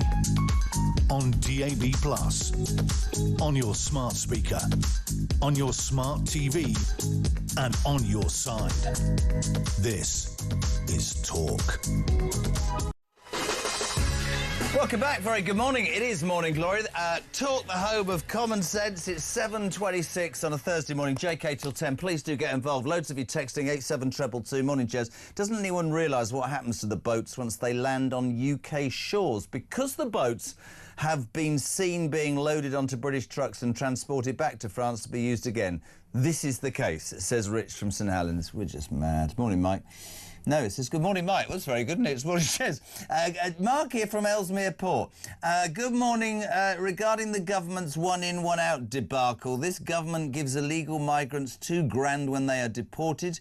Is it any wonder that they can return to the UK when £2,000 buys them a return journey straight back? It makes absolutely no sense. If you are waking up, it's the story in the front of every newspaper. The farce of this government's flagship migration policy is to say, we're going to stand here with France. I know we've given them £500 billion, but we are going to ensure that we send one out for everyone that comes back. So we're not going to actually change the numbers, but it gets worse than that because we're now sending them and they're coming straight back. An Iranian man came here, and then he came in a second dinghy 29 days after we got rid of him. It's a complete and utter joke. And as the front of the Sun says, deported one-in, one-out migrants sail straight back here from France in a dinghy.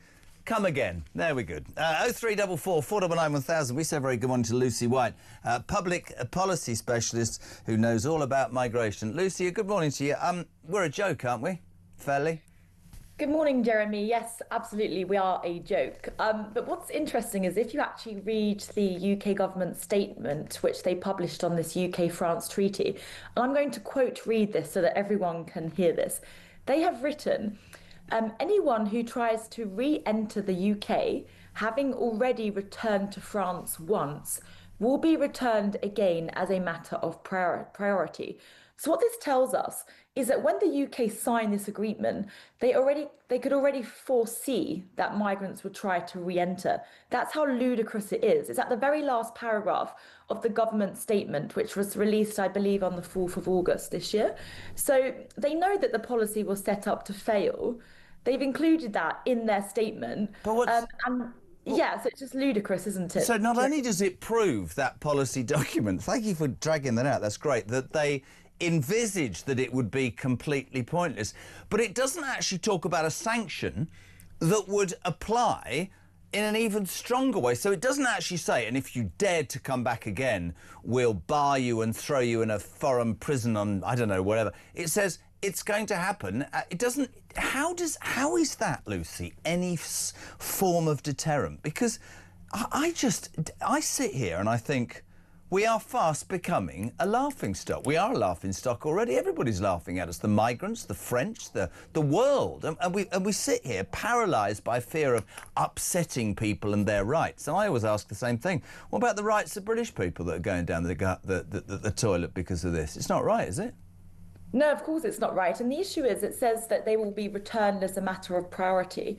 But that just creates an even bigger backlog of the ones that they already want to send back. So you've already sent this Iranian man back once. Then you have to spend resources doing it again. And this is just another government gimmick because France is obviously geographically very close. It can take around 2 to 3 hours on a small boat to go from France to the UK. So it was never really going to work. What they need to do is remigrate these migrants back to their home country or to another third country. The idea of sending them back to France is ludicrous. And the biggest fear I have, or the biggest concern, is that the government is happy to reject asylum claims. So on average, between 55% to 67%, i.e. between half and 2/3 of all asylum claims are actually rejected. But the issue is they end up staying in our country because the government doesn't have the political will to deport them. Couldn't agree more, Lucy. Thank you so much indeed. Lucy White, public policy specialist. I love Chris from Kent, who says the translation of la farce is the stuffing, and we are being well and truly stuffed by this government. They're no good at all. At 7:30, here's a man with a very strong opinion on what's happening with migration. Leader of Reform UK, MP for Clacton, Nigel Farage. Welcome to Morning Glory, my friend. How are you? Good morning. Yes, the most astonishing thing about this is the Border Force Security Commander, Martin Hewitt, appeared last Thursday before the Home Affairs Committee. And he was asked about one in, one out, and a couple of the MPs said, well, what happens if one of the ones you sent out comes back? And he mumbled, and he jumbled, and he stumbled, and basically said, we haven't thought about that. But did you hear what, Nigel, did you hear what Lucy White just said? I don't know if you heard it down the line, but she was saying she'd gone through the policy document, this flagship, ridiculous, farcical policy that was mentioned and announced in July, and it says at the back, we envisage this happening and they'll be sent straight back again. So the document says it's a farce before it even starts. Yeah, totally. I mean, the most amazing thing was the Prime Minister stood up, to the nation, and said, from today, if you arrive illegally, you will be detained and deported. One in, one out. And it was never true. No. And I do wonder with this Prime Minister, does he know he's not telling the truth? Or has he now become just so detached from reality that he just stands up and says stuff that could never, ever happen? He's credible. I mean, I've never known, in the half a century that I've followed politics, I've never known a Prime Minister's credibility sink as rapidly as this, and today's yet another example of it. So it's completely ludicrous. So we also learn, of course, today that the French are not going to be stopping dinghies within 300 metres of the beach. Nothing has changed. We broke the record yesterday. More have crossed this year already than crossed in the whole of last year. And Nigel, let's not forget the bloke that come back, we gave him £2,000 to bugger off in the first place. I mean, it's beyond farcical. The frustration, Sharon Miller, for me, sums it up. She says, Jez, I just can't understand for the life of me why this country and any government can't stop the boats. We look like fools. But the boats can be stopped, Nigel Farage, can't they?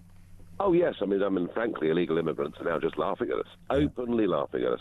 Do you know, in nearly every country in the world, if you today went and entered illegally, right, you know what will happen? You get put in prison. You get put in prison. That is what happens all over the world. You get put in prison and you are deported to the tweet. And here we are with weak Conservatives, weak Labour, allowing this to happen. And it isn't just the numbers that matter. Every week now you read of murders being committed by these young men, of a massive rise of sexual assaults, of disquiet in communities, unfairness over housing and access to dentists, GPs, you name it. The country's furious, and I don't think this government have got a clue what they're doing.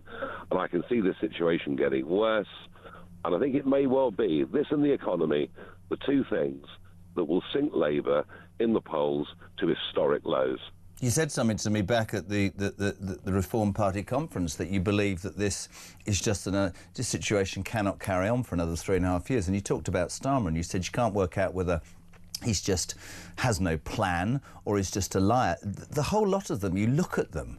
Jess Phillips, I want to talk to you about that briefly, but you look at them and you think, where's the antennae? Where's the DNA that gets you to appear even that you get what the British people are thinking? And I always bring it back to these illegal migrants come into this country, and all the lefties jump up and down and go, "Oh, these poor people are coming from war-torn countries." And I want to talk about the men and women who this morning are already walking or driving through the rain on their way to do a 12-hour shift, who can barely afford to have a holiday, and simply both parents work to put food on the table for the kids. They've never broken the law, Nigel, and actually all they want is fairness, and the fairness has gone out of the system. That's what millions of people think, and that's why the Reform Party is getting the numbers that it's getting, because you're talking the language that people want to hear, right?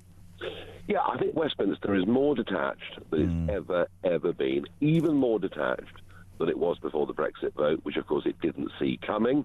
And yeah, I think with that detachment is a genuine desire for radical, fundamental change of the whole political system. And when you think about it, ever since the end of the First World War, our politics has been dominated by two parties, Labour and Conservative, with a few other fringy parties. And we may well be witnessing, a wholesale historic change to that. And frankly, it's happening because you've got two parties who don't even seem to care about the impact they're having upon communities. They don't care. Can I ask you a couple of questions before you shoot? And thank you so much indeed for your time this morning. From many people watching already, if you were Prime Minister, either in a year, 2 years or 3 years, would you order the Royal Navy to stop the boats in the Channel? Well, yes, of course. You do. You order the Royal Navy to stop the boats. Those that do get through would be immediately put in prison camps, ex-RAF bases, that kind of thing. Not allowed free to walk the streets and deported as quickly as possible. And can it be done?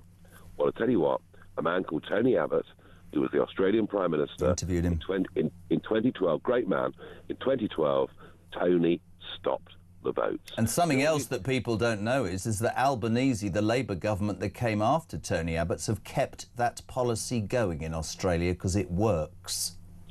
It works, and it also commands huge public support. Tony proved it could be done, and if a Labour Prime Minister allowed the votes to start coming again, he would lose the next election by a landslide.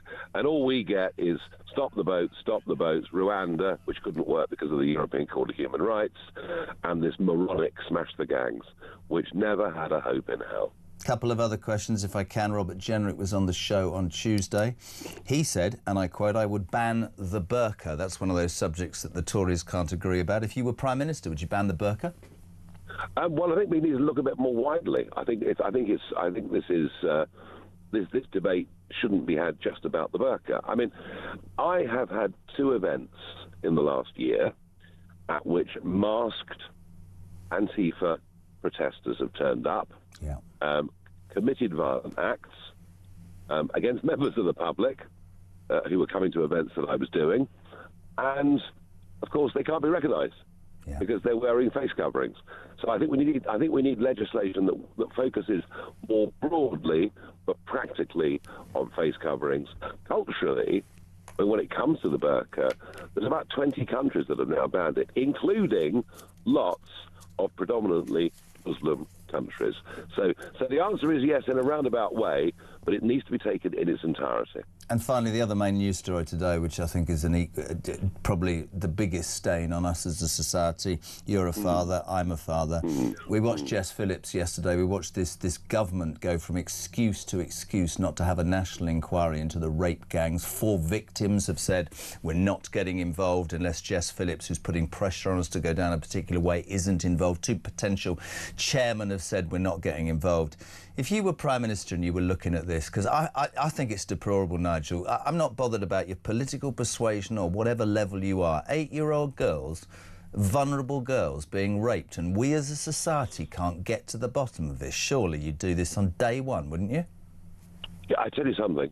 The rest of the world is looking on at this with total and utter incredulity. This must rank as one of the greatest moral stains on our country. Not just the fact that it happened, and probably is still happening, even though people like Mayor Khan in London deny it. It's the fact that nothing's been done about it. Yeah. It's the fact that the police, the social services, councillors, MPs who knew about this willfully did nothing. And now you have a government who do not want any result from an inquiry before the next general election. And if you look at the numbers, Jess Phillips has a majority of 693. Wes Streeting has a majority that is similar. There are many, many, many Labour MPs in seats that have got big Pakistani, Kashmiri communities, and they can see what the so-called Gaza independents are doing. And if they fear, if they're seen to get tough on Muslim extremism, it'll cost them their seats. That's just how shameful this whole thing is. And my view, increasingly, is this. We don't want an inquiry that goes on for year after year after year. I mean, look at the COVID inquiry. Yeah. It's still going on. Boris Johnson was there this week, but we barely noticed. I think Parliament should deal with this. I really, really do think Parliament should deal with this. We did it, if you remember, after the collapse of the banks. Yep. The tens of billions of British pounds that went in. There was a parliamentary commission that sat. It had powers of subpoena. If you remember, Fred the Shred was actually forced. Yes. Do you remember all that? Yeah, he was forced. He was forced to go and appear before a parliamentary committee. I think the Speaker, I think Parliament should grip this. I think we should have this inquiry in a committee room in Parliament, open, televised for all to see, and we could get this done in 2 to 3 months and actually get the truth out there. This is an opportunity for Parliament to prove itself, but it can only happen if the government gives it authority. And I just suspect Starmer's going to continue to kick this down the road and avoid the real truths. Nigel, it's so good to speak to you. The common sense just falls out of you, but slightly light-hearted to finish. We'll go forward a year or 2 or 3. You walk into number 10 Downing Street, you are the new Prime Minister. Will you, like Donald Trump, build a new ballroom in number 10? Well, I think the most important thing would be to get the right chef. Good to speak to you, my friend. I'll tell you why. You know, Churchill, right? Churchill used to get guests in at midday. Yeah. And they had drinks from 12 till 1, where they talk serious business about the war and then sit down for a good traditional English lunch. And I want to make lunch at Downing Street the hottest ticket in town. Well, listen, we'll all be there. You'll need lots of tables. Really appreciate you being on. We'll speak to you very soon. Thank you. Nigel Farage, Leader of Reform MP for Clacton, talking common sense. You know, all the critics of Reform go, oh, well, it's easy to say. He said it. He'd send in the Royal Navy. He said it. The inquiry into the grooming gangs would be based in Parliament with subpoenas and on television because he'd get stuff done. That surely is the difference. This is Talk.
Across the UK, on DAB+, on your smart speaker, on your smart TV, and on your side.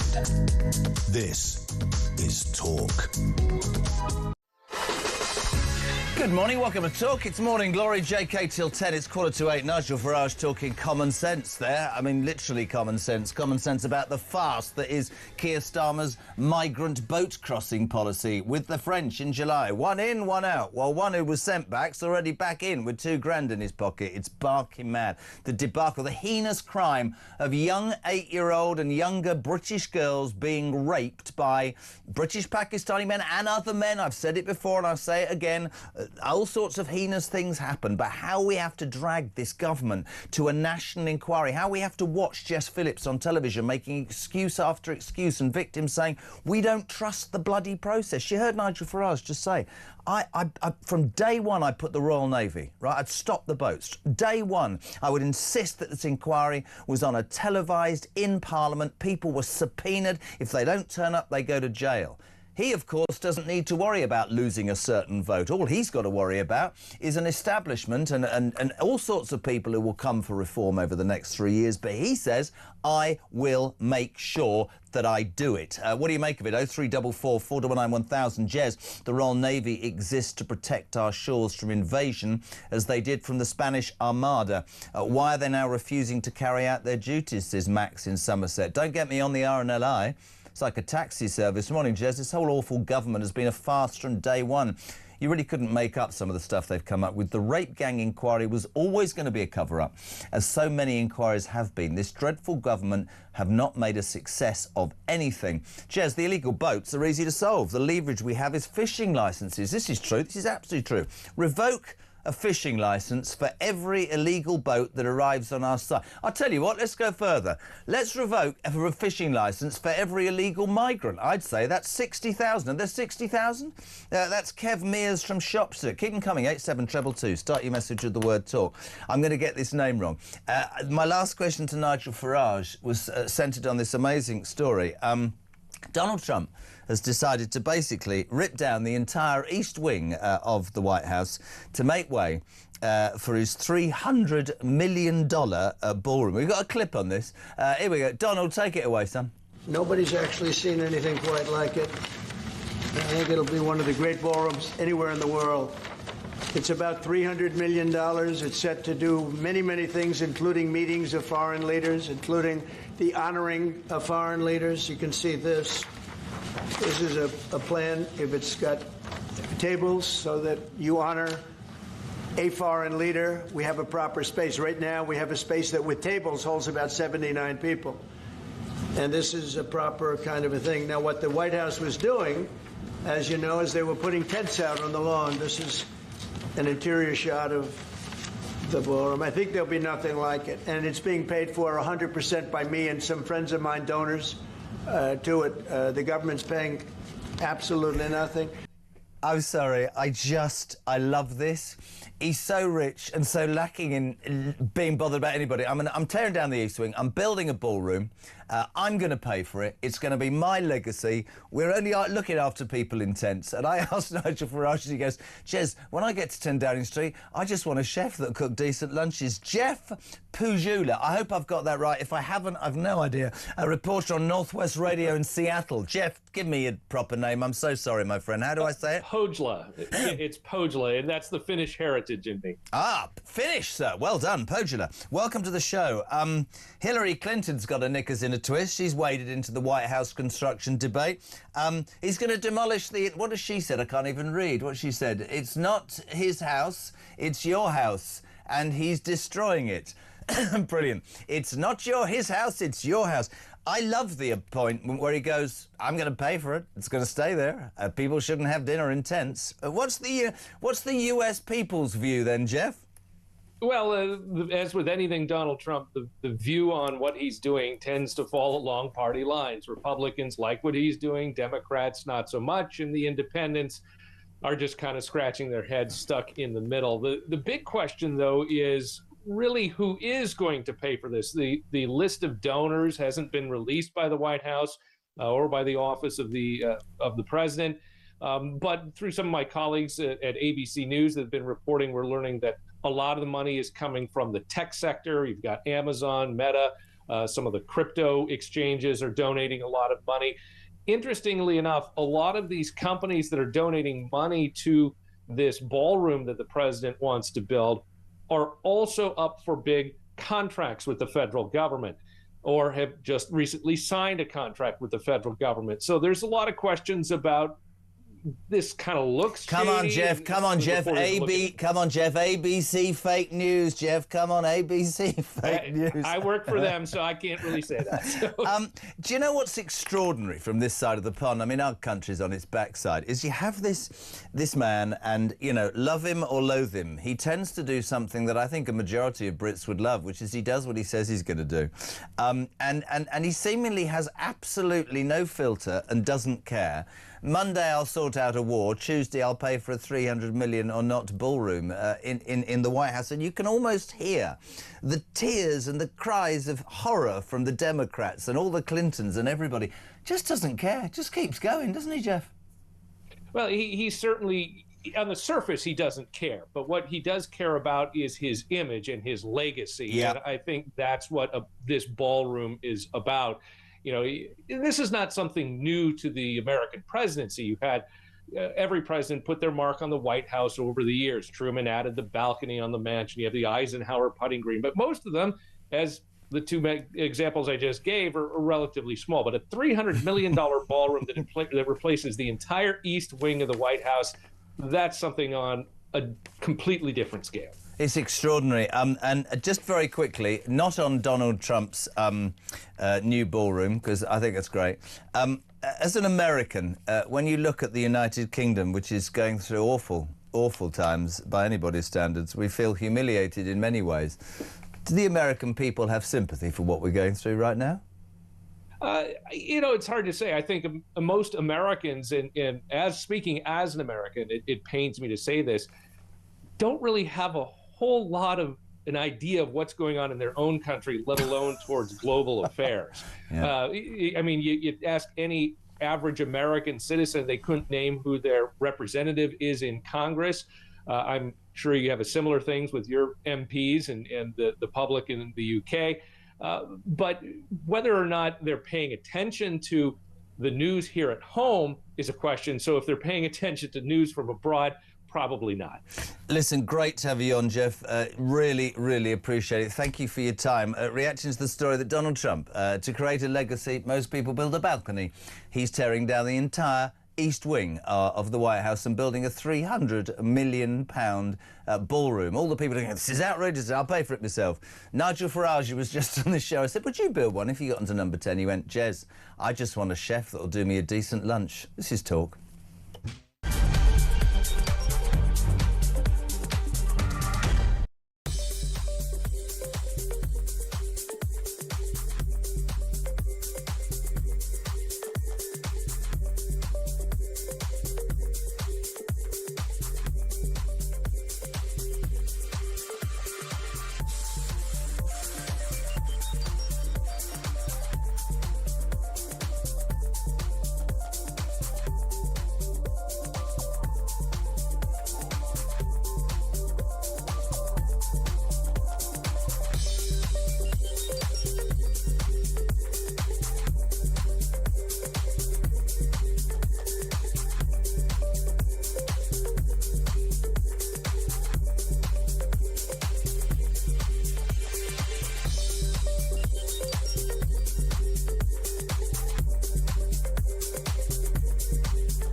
That was an internal private meeting between Reform councillors. There were no employees there. There were no other party councillors. Well, is that acceptable language in a meeting between councillors?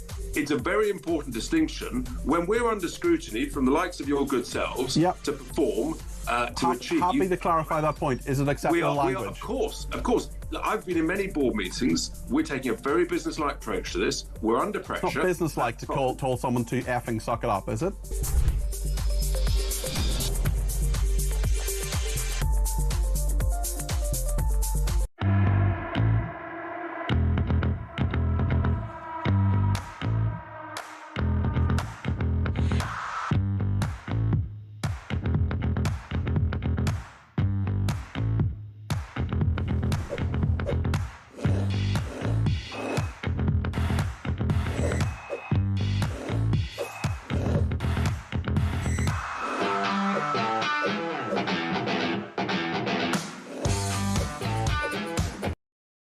Across the UK, on DAB+, on your smart speaker, on your smart TV, and on your side. This is Talk.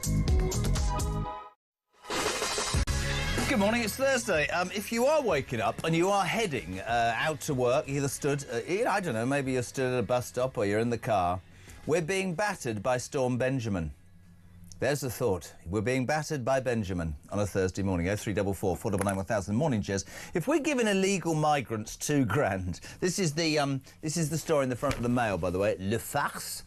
If we're giving, he says, help me here. He says, if we're giving migrants £2,000 to go to France, does that mean, in essence, we're paying them to use the exact same money to actually come back again? Yeah, that's exactly what we're doing. That's the flagship policy of Keir Starmer. 42 people have left the United Kingdom since July.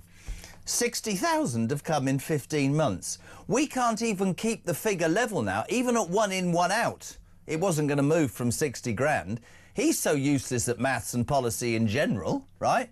We're now saying, go with some money. Make it, oh, you're back again. All right, go with some, oh, you're back again. And it actually, we found this out from Lucy White this hour. We're saying to Nigel Farage, on the back of the policy document, I don't know, we'll try and get it this hour. Lucy read it out. It says at the very bottom, we envisage people taking this money and coming back, and we will robustly send them back again. Do you think you get, points? Do you think, like you get stickers in a coffee shop? I've come and gone 6 times. I've got £12,000. Now I'm going to buy a house and not come back in. We're a joke, aren't we? 0344 499 1000. There's also that rather stupid moment earlier on. Richmond Council fined a woman £150 for daring to pour her coffee from a reusable cup down the drain. This is Tony, who lives near Woodbridge in Suffolk. It's quite a lot of detail, Tony. Says, Jez, point of order, Chloe's assertion that Richmond has been voted the happiest place to live in the country for the past 2 years. Richmond won it last year, but was beaten to second place by the place I live, in Woodbridge in Suffolk. Very proud, Tony. Don't drop any coffee down. Gary's in Scunny. Morning, Gaza. My council have a deterrent in place to stop people pouring liquid down drains by leaving fallen leaves 6 inches deep over them, and for good measure, they leave a carpet the width of the pavement because they don't collect the rubbish, by the way. I'm ironically in a Labour-run town, says Gary in Scunthorpe. How rude of you. Almost 8 o'clock. We're live across the UK. Just remember, this is your show, your chance to react to the news stories. Common sense is what we're all about. You can ring on 0344 499 1000. You can text this show right now. 87222. Start your message with the word talk. You can also send a voice note. Coming up, we've got, Matt Vickers, who's added to his portfolio of 11 jobs. He's the Deputy Chairman of the Conservative Party. I'm going to grill him. 8 o'clock, the news on Morning Glory is next on Talk. See ya.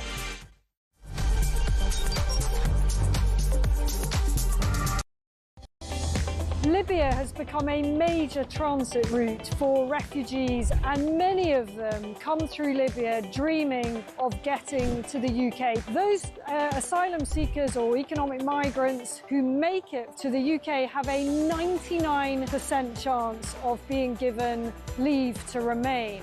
There was a Union Jack flag put up and I took it down instantly.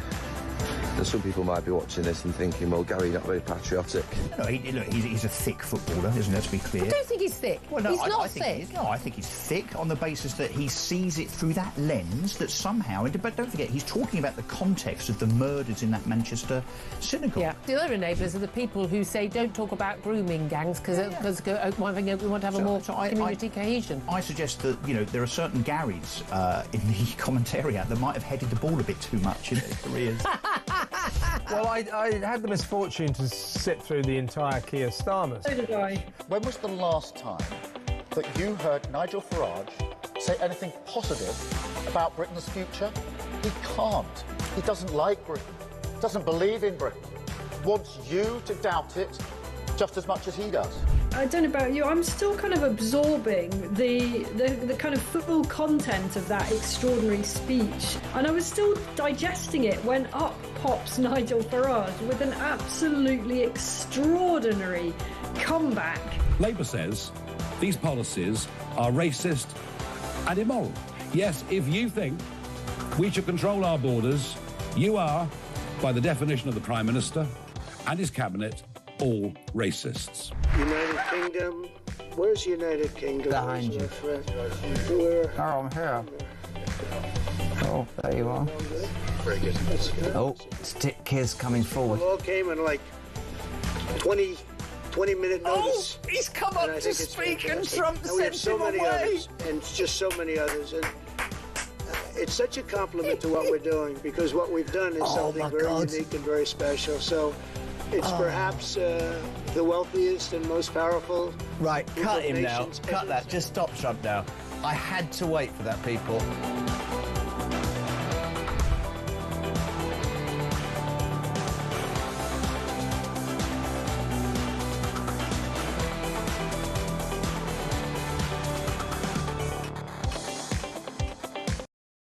Across the UK, on DAB+, on your smart speaker, on your smart TV, and on your side. This is Talk.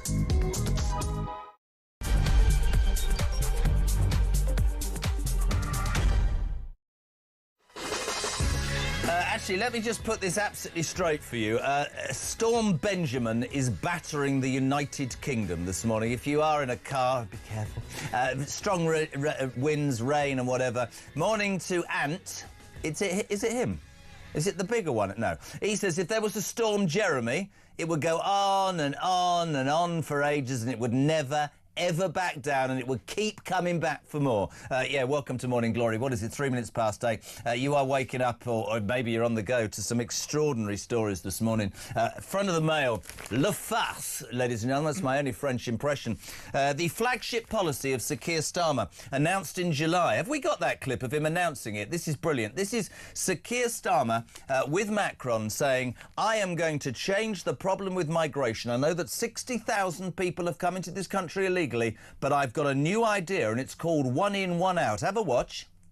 It will be operationalised in coming weeks, so that is a good thing. It is, of course, a pilot. It is there to prove the concept that if you come over by small boats, then you will be returned to France. Of course, being a pilot, it is very important that it works, and we need to make sure that it does work. And if it works, what it does is break the model, and that's the only way in the end to stop this vile trade. And so that's why this is a real breakthrough moment today. As I say, many governments have tried to get this far and have failed to do so. In terms of those that will be returned, I'm not going to go into the details of that because that has the potential to undermine how this will operate. We especially have to adapt our response to Brexit, and it's that the British people... I'm not interested in him because I don't understand what he said. Just to announce this policy, Keir Starmer said, I'm not going to go into the detail because that would undermine how successful it's going to be. We're now in October and 42 people have been sent back. 60,000 have come in, but it's reached farcical proportions, ladies and gentlemen, because yesterday an Iranian man who was deported with £2,000 in his pocket, because we want to make sure he's all right, he's back. It's not one in, one out. It's one in, one out and back in again. It's only taken him 29 days. He's obviously taken the £2,000 back to wherever he's come from, put that in the bank, and he's back again. And frighteningly, and I made this point before the news, Lucy White was on, a commentator, and in the policy document that Labour gave in July, at the very back it says, we envisage people might sort of take advantage of this and come and go, just to let you aware. We say a very good morning to a man who is chomping at the bit, Matt Vickers. Now, I don't know how to introduce you anymore, because how many titles... You're now Deputy Chairman of the Conservative Party. How many titles have you got? Getting amongst it, getting amongst it. How many Lots of work to be done. Yeah, but with fire... Fire, crime, policing, deputy chairman. Blimey, heading for the top, aren't you? Well, we keep busy. No, I get all the jobs no one else wants. I think You're honest. Can we talk specifically? And you know what you're going to get, because I just had Nigel Farage on, and he, as millions of people think this is beyond a joke. The Tories did very little. We know Rwanda, it wasn't introduced quick enough.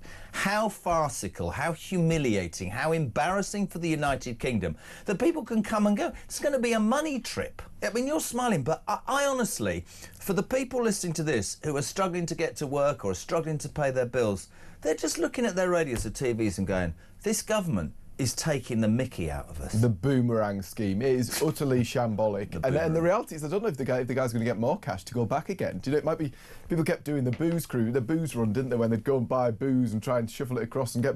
This guy's just rock up here, get a flight home, get a bit more cash. It just is utterly shambolic, and it's a disaster. The only way it's solved, everybody at home knows how you solve this problem. Anybody with any common sense knows how you solve this problem. You detain and deport anybody come. The only way you can stop people coming is if you send them back to wherever they came from. Right, let me stop you Until that you point. do that, it's never going to work. I don't know if we've cut it, but I asked Nigel Farage. Did we cut this yet? No, not yet. I asked him a very, very simple question. If you are the next Prime Minister of the United Kingdom, would you send the Royal Navy into the Channel? And he went, absolutely. Why wouldn't the Conservatives do that? Well, the solution is to stop people getting in the boats in the first place. You can mess around. How? By giving France people 500 need to know that if quid? they rock up here, they're going home. We needed to send them back to wherever they came from. How do you pick them out of the water? When they arrive here, you get them. I wouldn't let them come. And you let them know that they will not be allowed to stay. The only reason those people get on those boats is because they think they're going to be able to stay here. They think they're going to be able to abuse the benefit system. I understand that, Matt, but the problem is this country is so up its own backside with protecting people's rights that the minute they set foot in this country, in my opinion, then they are open to all the things that we give them. Too much we give them. Nigel Farage says that he would stop the boats even landing in the United Kingdom, pluck those people with the Royal Navy, and I've said this for months, off the boats before they come here, so they've got no rights, put them on maybe a reconditioned, refurbished liner with a crack team, OK, of people trained to work out that a bloke isn't 11 because he's got a beard and a wife, he's 47, you know, and actually you haven't got the right papers, you're going to that detention centre. I think the danger is when we allow them to set foot on the shores here. I really do. That's why you need to leave the ECHR, that's why you need to supply the Human Rights Act. The reality is, if you've broken into a country, if you or I rock up in another country without a passport, we would be in serious trouble. These people who break into our country should not be afforded all of these rights. I know, I have great respect for you, because sometimes you come and you fight this corner the whole time and people throw stuff at you and you believe it, and I respect you for that. But I'm going to ask you the obvious question. You've just said the ECHR, you've just said the Human Rights Refugee Act, whatever. Why didn't the Tory party do that when they were in power? Why did that not get thrown out? Well, the reality is, as Kevin's conceded, the previous government let the side down. Numbers were way too high. She was part of that government. Well, I wasn't.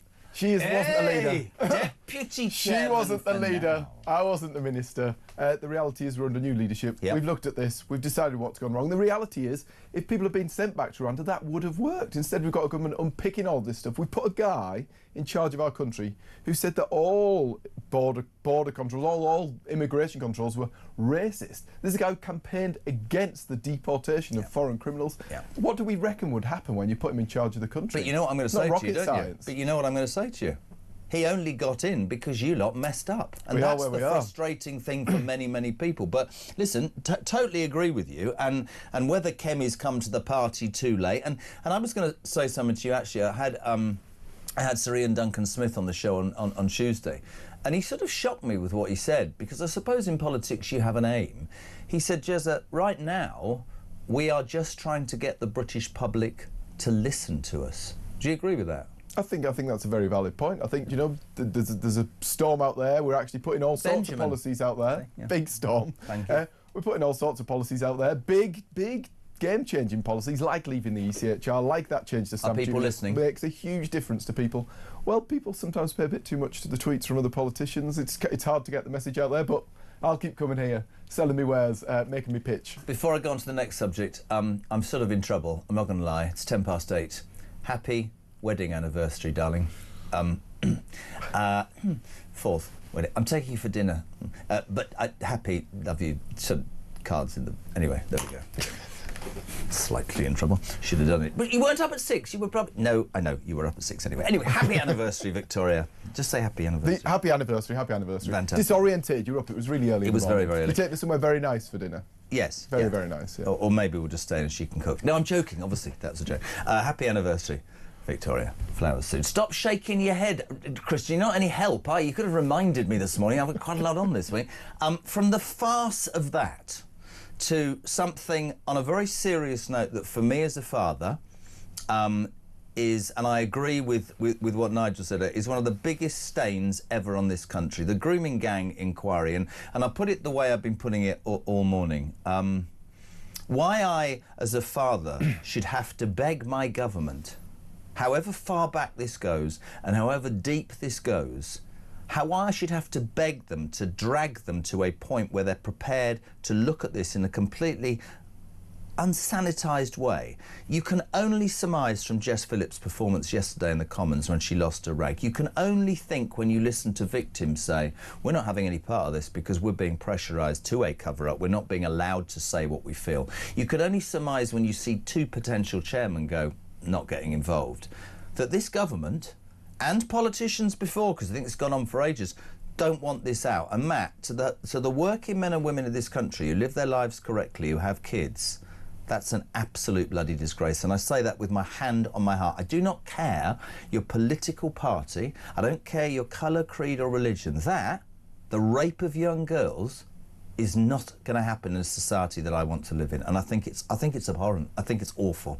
When you see the acts that these girls and women were victim to, it's puke-inducing, awful situation. And the thing has gone on for ages and ages. They were let down by the council. Why do you think establishment hasn't brought them to task? And again, I'm bringing it back. Years gone by. Why? Well, a lot of it is this fear of being branded as a racist for standing, which is actually the root of a lot of problems in this country, is the fear of being able to speak out and say something for recriminations and what it would cause to community tension. But the reality is what these girls were victim to was vile. It's disgusting. It's beyond, and it is a scar on this country that we failed to tackle it, to get on top of it. But actually, 10 months ago now, they identified 50 towns. Report comes out identifying 50 towns. It's all over the place. The volume of this stuff is just disgraceful and disgusting. We then had months and months of fighting with the government, with them refusing to allow a national inquiry.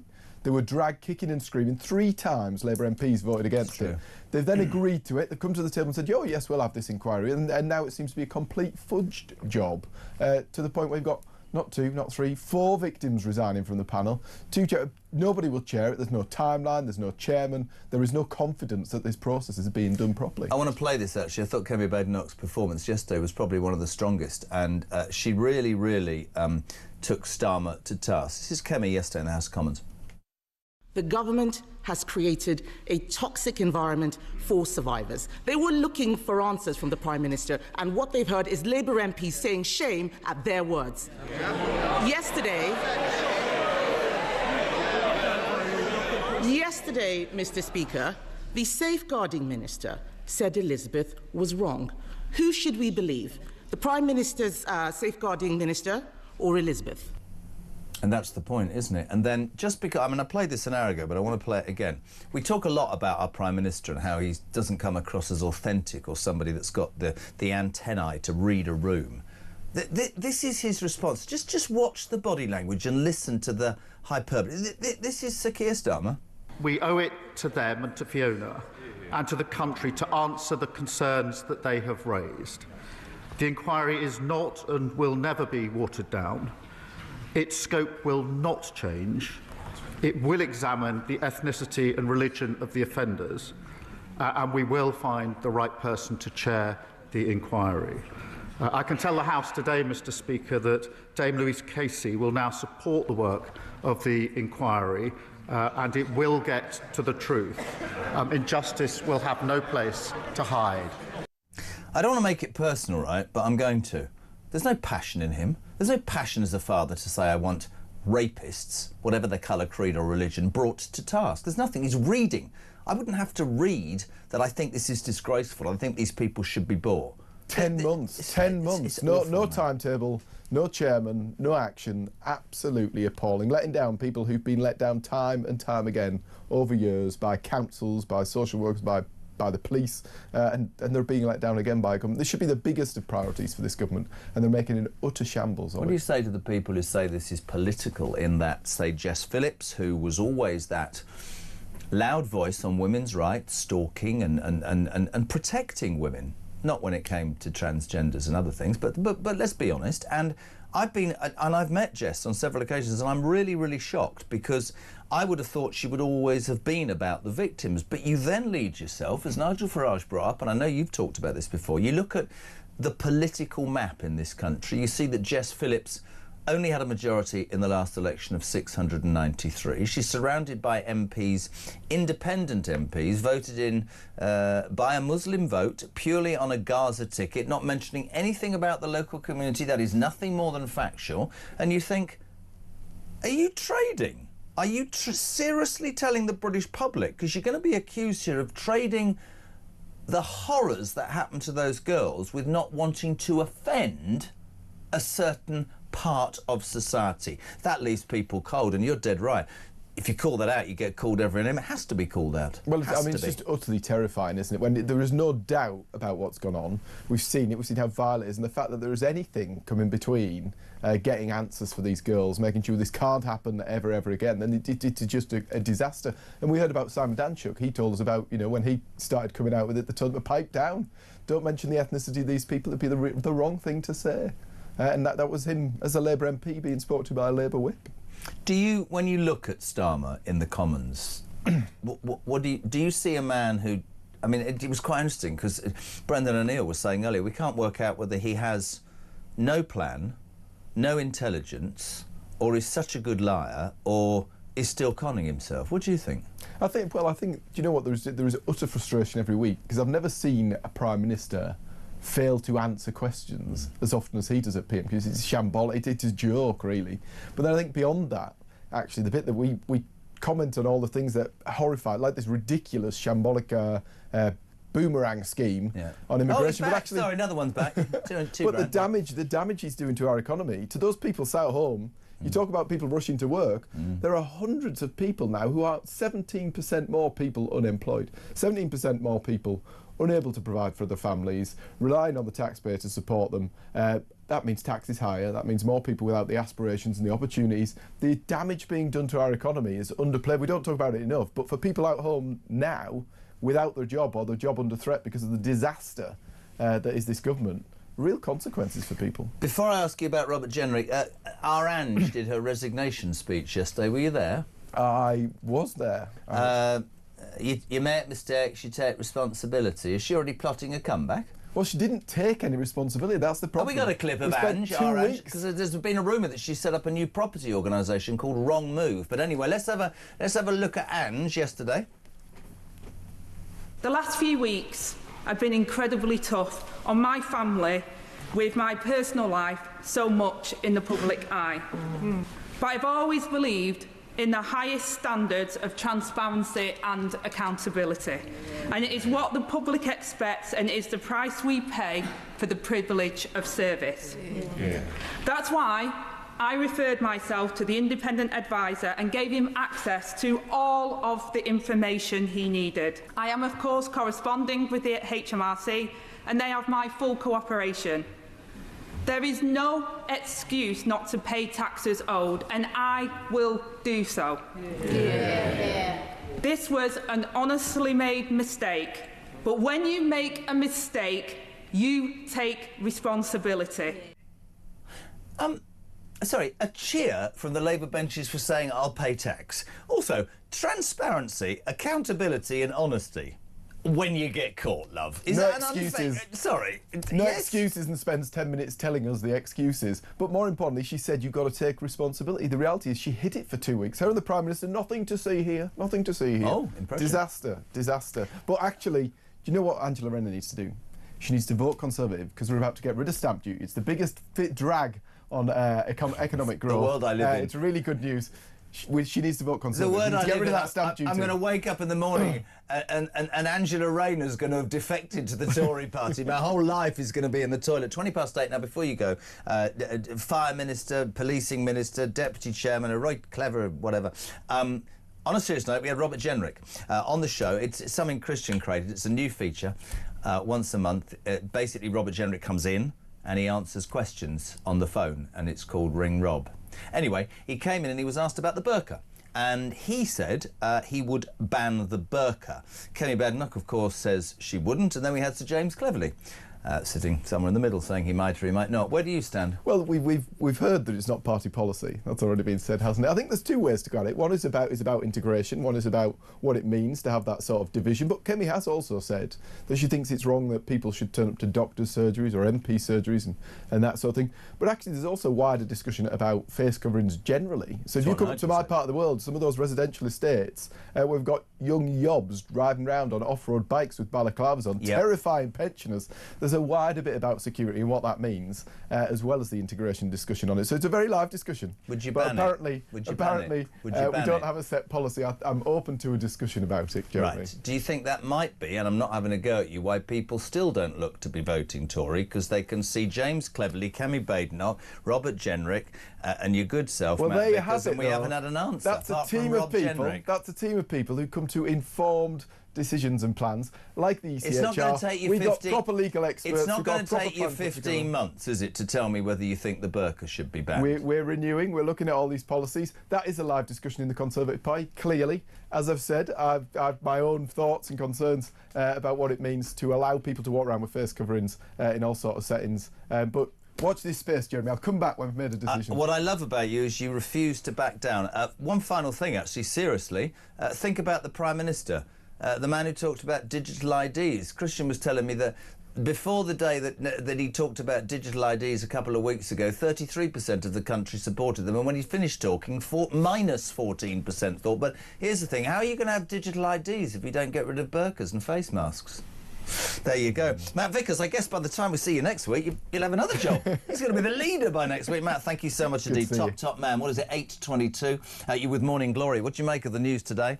Storm Benjamin is battering us all. 0344 499 1000. Back in 3.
Where's United Kingdom? Behind you. Where? Oh, I'm here.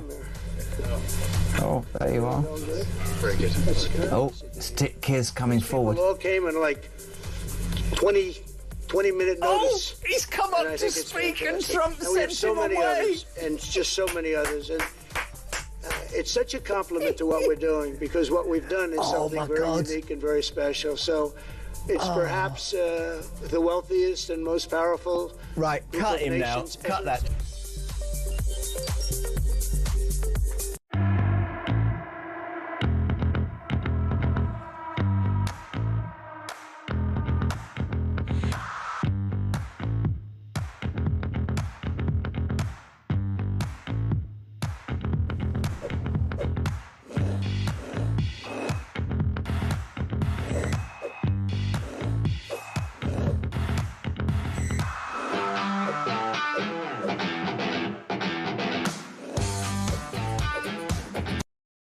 Across the UK, on DAB+, on your smart speaker, on your smart TV, and on your side. This is Talk. Hey, very good morning. Just ahead of 8:30. It is Thursday. This is JK on Morning Glory. Can we say good morning to Mr. Mark, Mr. Mark W. Beautiful, lovely human being. Thank you for your message. You're a very nicely... actually, your dress sense is ludicrous. 0344 499 1000. Loads of you responding to the one in, one out. Morning, John. John from the Dordogne again. Jez, it's very easy to stop the boats. I don't know why we don't talk about it. Park some ferries, old ferries, in the middle of the English Channel, and then when the boats are escorted by us, we don't escort them to Dover, we escort them to these ferries. They're put on the ferries, and then just down to Gibraltar, to the Royal Air Force Base there, off they go. Really weird thing for me there, Gibraltar. Trying to listen to him whilst hearing myself in the background. But anyway, appreciate the voice note. Martin Allen, is he the professional snooker player? One in, one out? That bloke's going to earn £4 a month coming and going. That's more than I do. Why am I going to work? Margaret in Yorkshire, can I just say, stop being so basically clever, because it doesn't make sense. The migrants have come from France. Why don't we just bloody well send them back to France? No. That's far too easy. Phil's in Great Yarmouth. I'm going to cough. Morning, Jez. This migrant monopoly, collect 2,000, go around again. Miss out, go straight to jail. Back to square one, £2,000, don't go to jail. Couldn't agree more. 0344 499 1000. A great article in The Sun today, which I think cuts straight to what many people are concerned about. Page 12, as the cost of beef rockets by 27%, Ryan Saby writes, and I quote, experts say if Reeves increases taxes, prices will rise even further, and warns, don't brisket. Very clever. Ryan Saby, good morning. Good morning, Jeremy. Economics editor today. Everybody's got a new title. Matt Vickers last night wasn't the deputy chairman, and he is your economics editor today, Ryan. Lovely to have you on. How are you? All well, Jeremy, all well. One of the things that I think, very importantly, that we probably need to talk about a lot more, we can sit here and we can talk about migration, we can talk about rape gang inquiries. For the Brits, for the hard-working men and women north of the M25 bubble that I keep talking about, the everyday things that matter so much, like putting food on the table, affording your bills, that's what really gets to people. And I think you make a really salient point, because the fear of November the 26th, all we hear about is tax rises and the rich. For everyday people, the cost of food is going through the roof, isn't it? Yeah, it's a real big problem. Now, inflation is a real, it's been a problem for the last few years. It's been what we call stubborn. It's been sticky. It hasn't kind of moved. But it's not really the things that you see on a graph or you hear the Bank of England talk about or the International Monetary Fund. It's when you actually go to the tills and you actually see the prices yourself. And those figures out yesterday showed that beef over the past year had gone up by 27%, which is absolutely staggering when you're coming around to do the weekly shop. And then don't forget things like coffee, milk, butter, all those staples going up all the time. So the government have spoken about relentlessly over the past 18 months or so that they really want you to, feel better at the end of the month in terms of, financially. Have you got more money, to go to the pub, what they call their fun money? Well, at the moment, it seems that people don't, because inflation has just been running out of control. Now, it held steady yesterday, but overall, people are feeling it, and it's really, really tough out there. It is tough, and I think when it is, and you're so right. We were talking about this yesterday on the show. You go to any supermarket now and you buy a few things and you go, well, that's 50 quid, 60 quid or 100 quid. And those staples that you're talking about, the cost and the price of them seem to increase. And that makes you look at what's going on. And of course, we all jump on the bandwagon of why are we spending money here and where are we spending money there. And we also always have to, Ryan, come back to this woman who runs our finances at best seems incompetent. We had this figure yesterday that Richard Tice was on. The government borrowed another £20.2 billion yesterday. Just stop and think about that, people, right? 10 billion of that, or half of that, was to just cover interest on the debts we've got. And I don't see food prices doing anything than going higher. I don't see electricity prices going through anything other than higher. I don't see taxes doing anything but going higher. And there is a severe lack of confidence in this government on many fronts. But financially, she doesn't cut the mustard, does she, Ryan?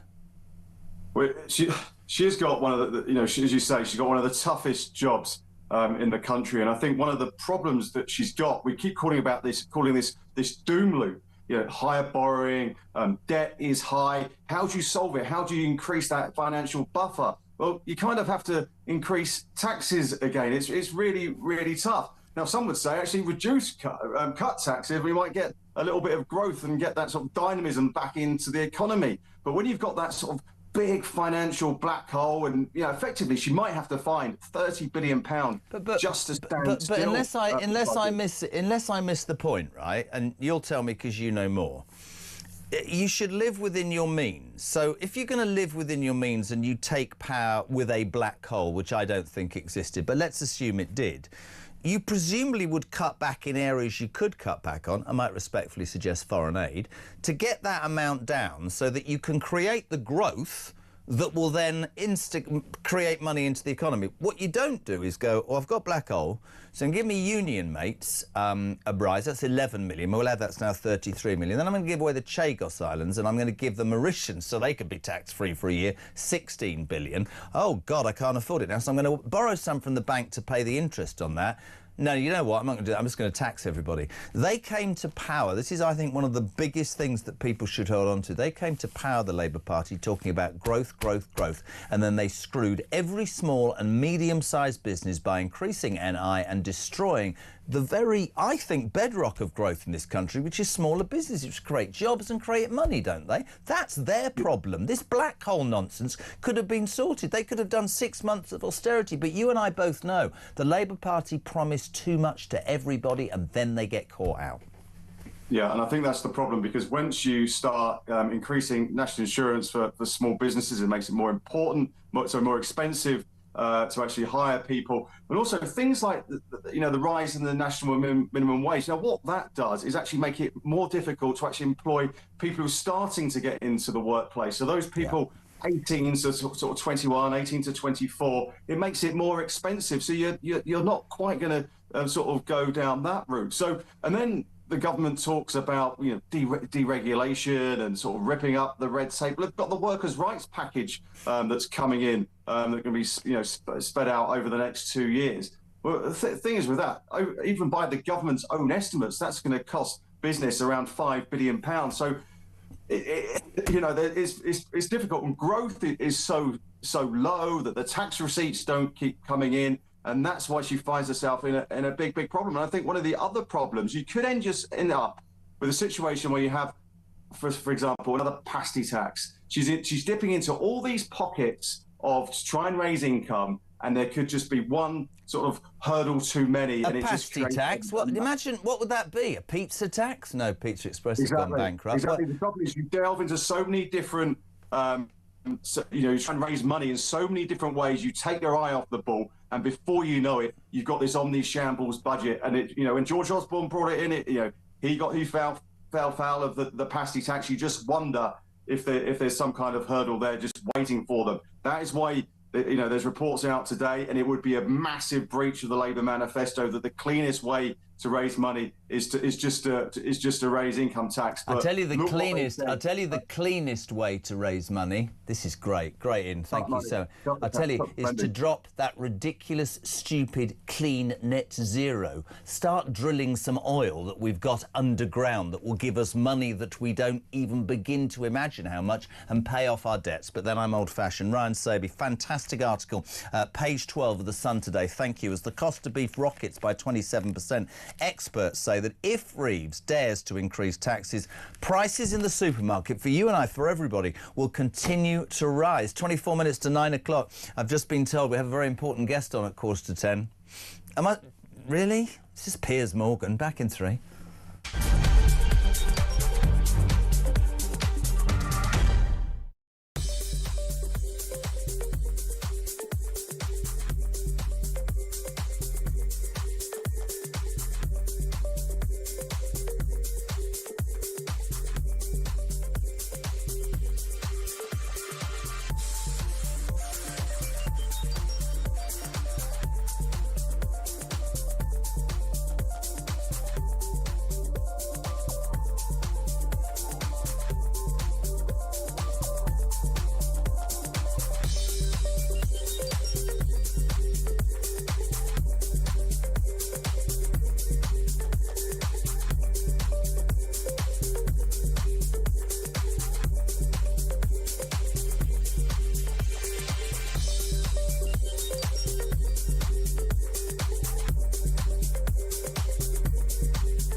Across the UK, on DAB+, on your smart speaker, on your smart TV, and on your side.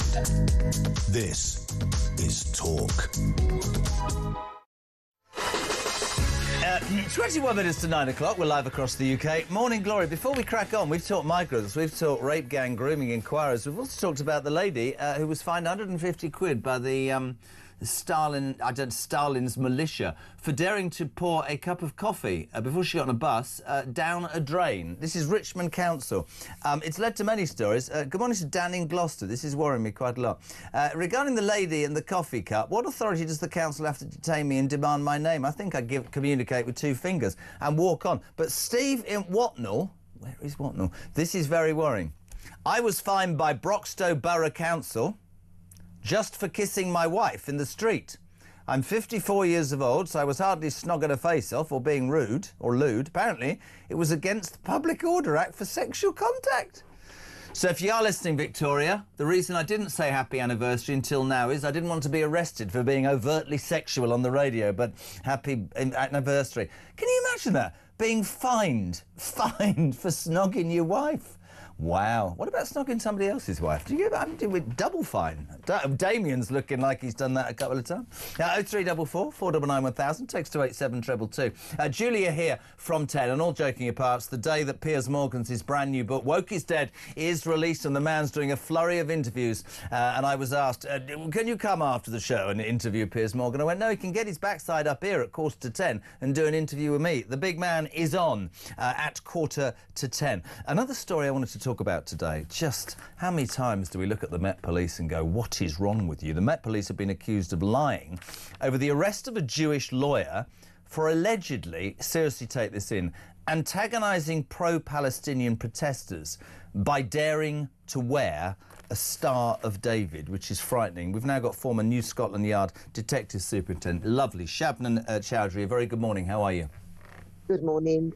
Good, thank you. I mean, honestly, I struggle increasingly to believe that we have any respect left for the police, but this is...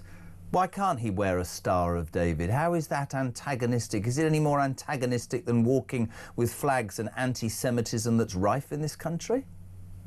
Well, I think you used the key word here, Jeremy, which was allegedly.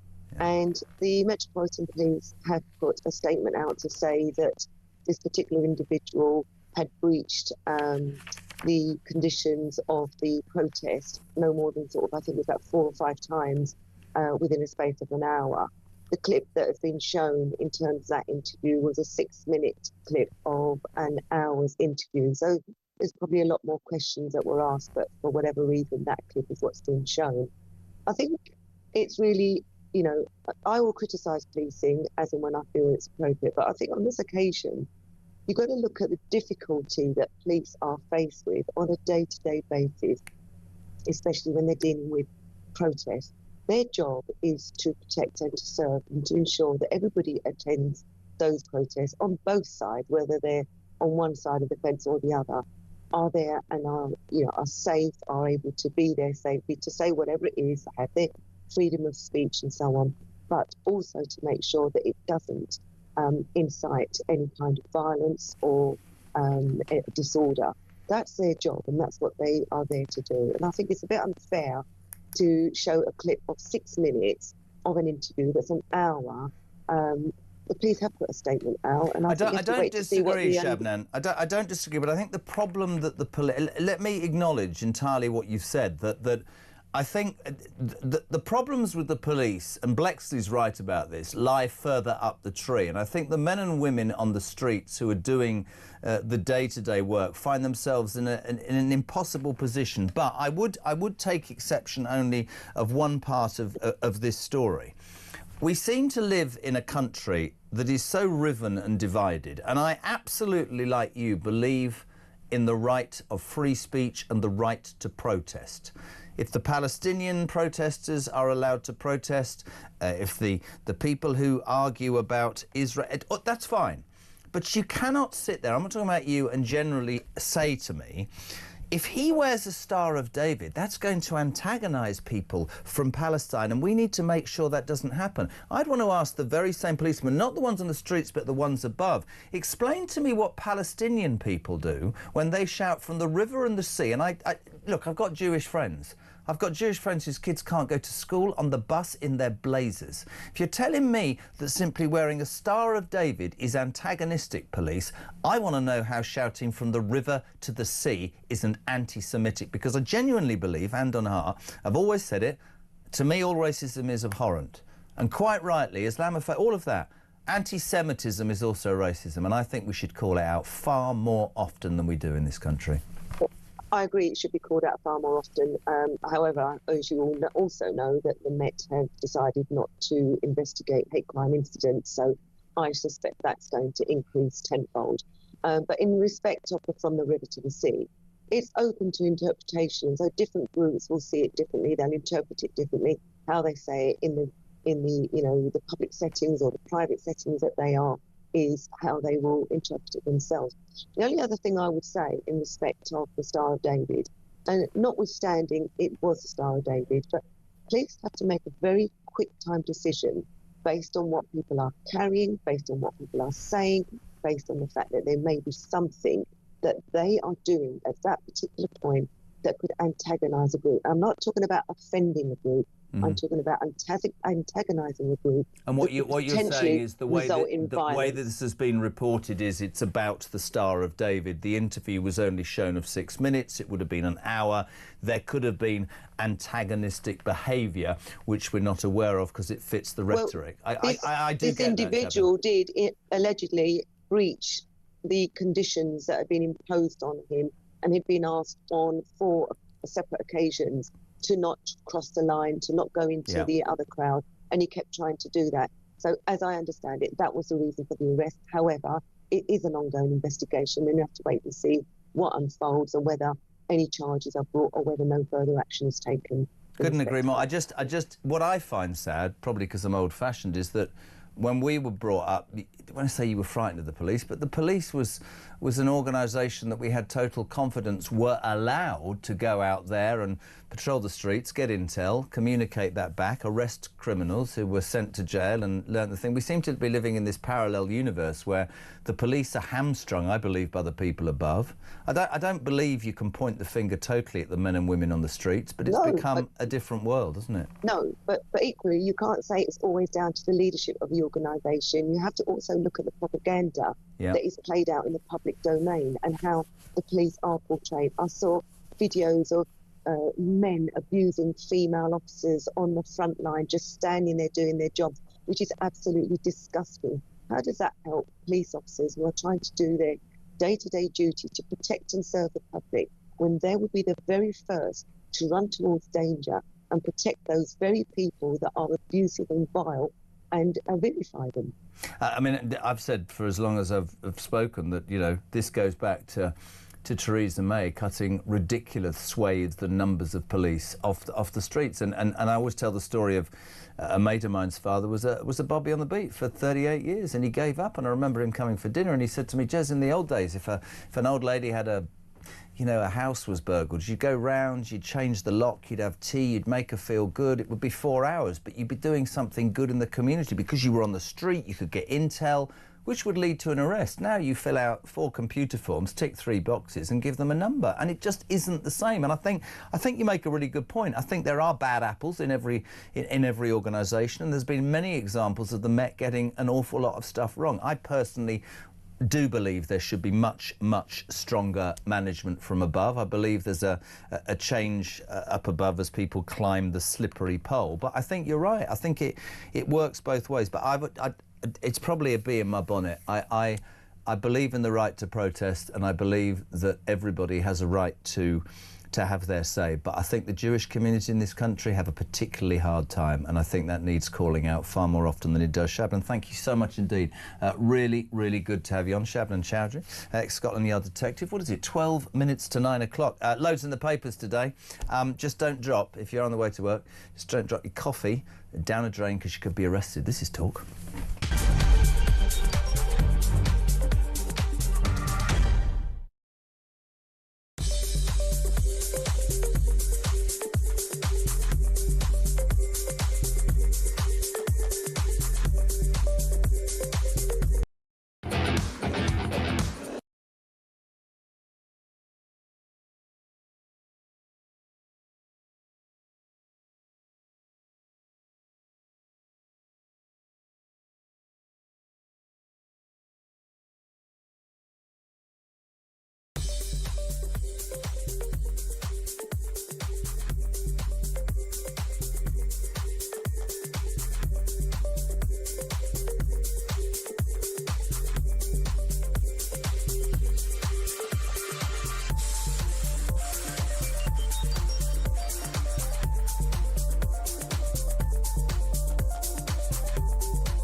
one in, one out. It was never going to work that way, because the people who come in are going to bring their dependents if they want to as well. The whole thing has been a window dressing, and a very poor one at that, and absolutely never going to provide a deterrent.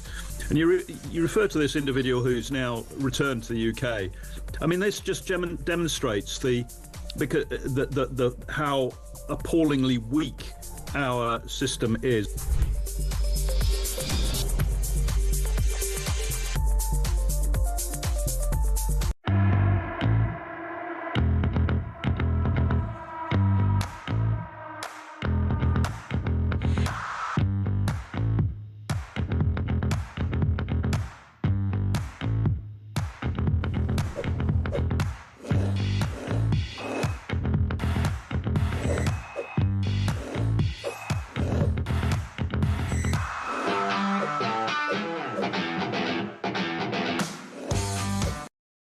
Across the UK, on DAB+, on your smart speaker, on your smart TV, and on your side. This is Talk. Welcome back. Morning Glory is on till 10. We've got Piers Morgan on the next hour, you lucky people. Jez, did you notice Raida's speech yesterday? She was talking about being strong when something goes wrong and taking responsibility. I think this was a dig at Starmer, who doesn't take any bloody responsibility and seems to blame everybody else in his cabinet or opposition. I think she's maybe sitting in the wings to replace him, as she's liked by politicians, unlike Starmer, says Joe from Norfolk. I think the problem for the Labour Party in their entirety, including Angela Rayner, is that not many people like any of them. I could be wrong. Chris, morning Jez. Rayner, when giving her "I'm sorry" speech, looked at the paper she was reading from shaking hands. Why would she be shaking if she was confident? Well, I guess it's an embarrassing thing. Ed says all politicians are rubbish. Morning, Ed. Hello, Jez. Ed from Sheffield. Why don't we have, at the end of every week, a nationwide poll online, and we vote whether ministers that were in Parliament that week get to keep their jobs or not? I think that'll work, wouldn't it? It's democratic. Get those politicians that fall on their faces out of office at the end of every week.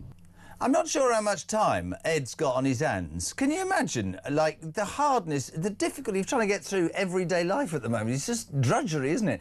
But I'm sorry, I need you all for an hour on Friday. OK, I don't know what you do. Just forget the school run. OK, forget the shop, because it's going to cost you 7 times more than it did. Forget going to the post office to pay your electricity bill. I need you to sit down and fill out a form. A bit like Rager, I wouldn't be like audience figures. I'm not filling in my thing this week because they're all crap. 5 to 9. We say a very good morning. Jack Rosser, football reporter of The Sun. Morning, Jack. Morning, Jeremy. How are you? Goodness me, this is very weird. You look like you didn't have a shirt on. Honestly, oh, thank God now. It looked like it was skin colour, and there you were, caught out.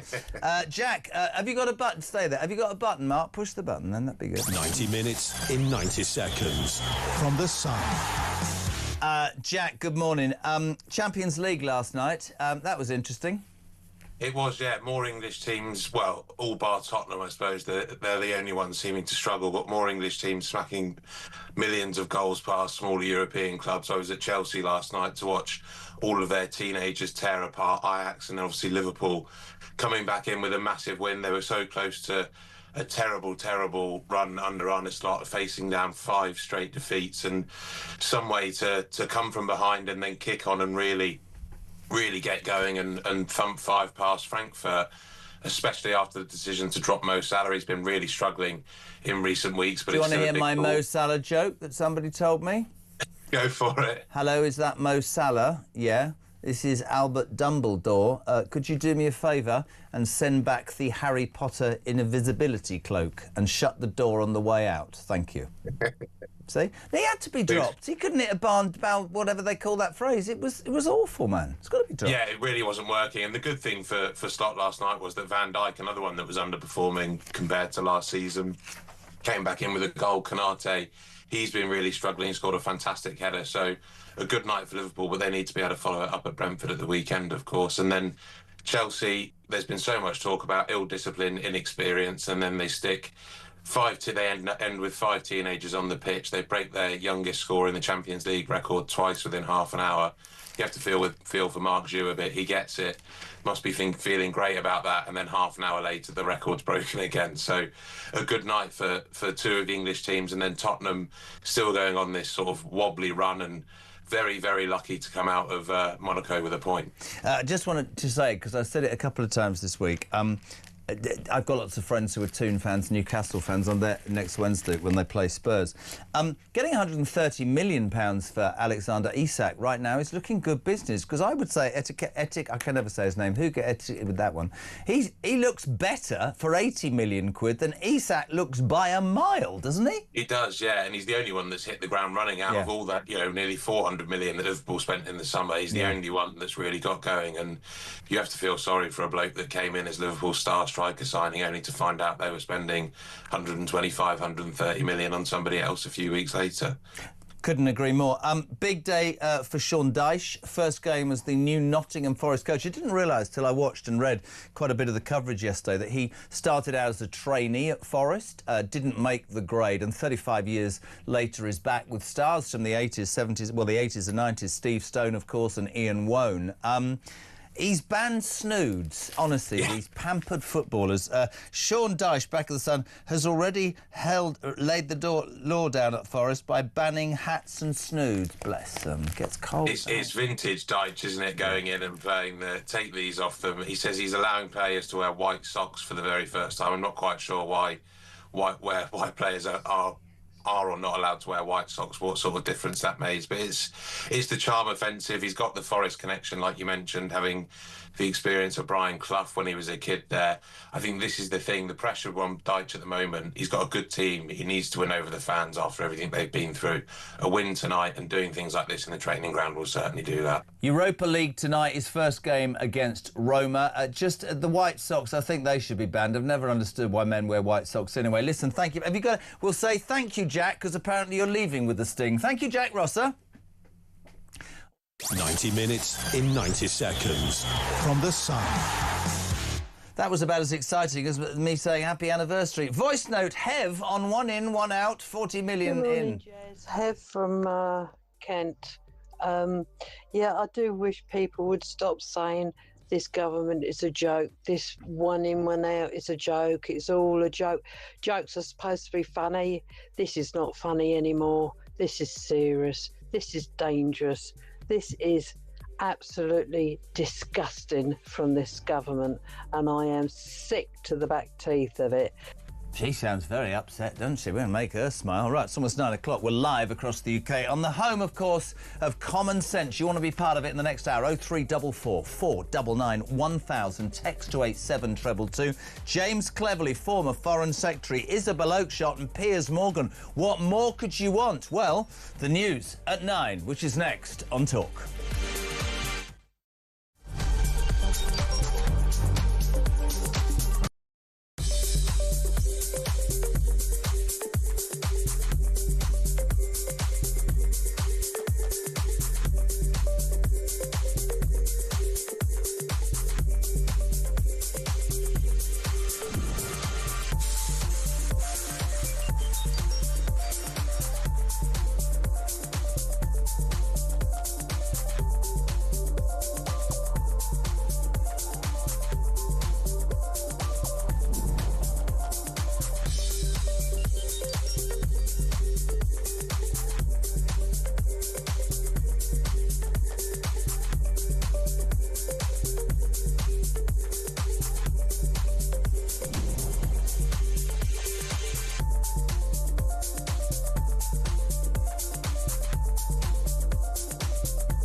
across the UK. On DAB+, on your smart speaker, on your smart TV, and on your side. This is Talk.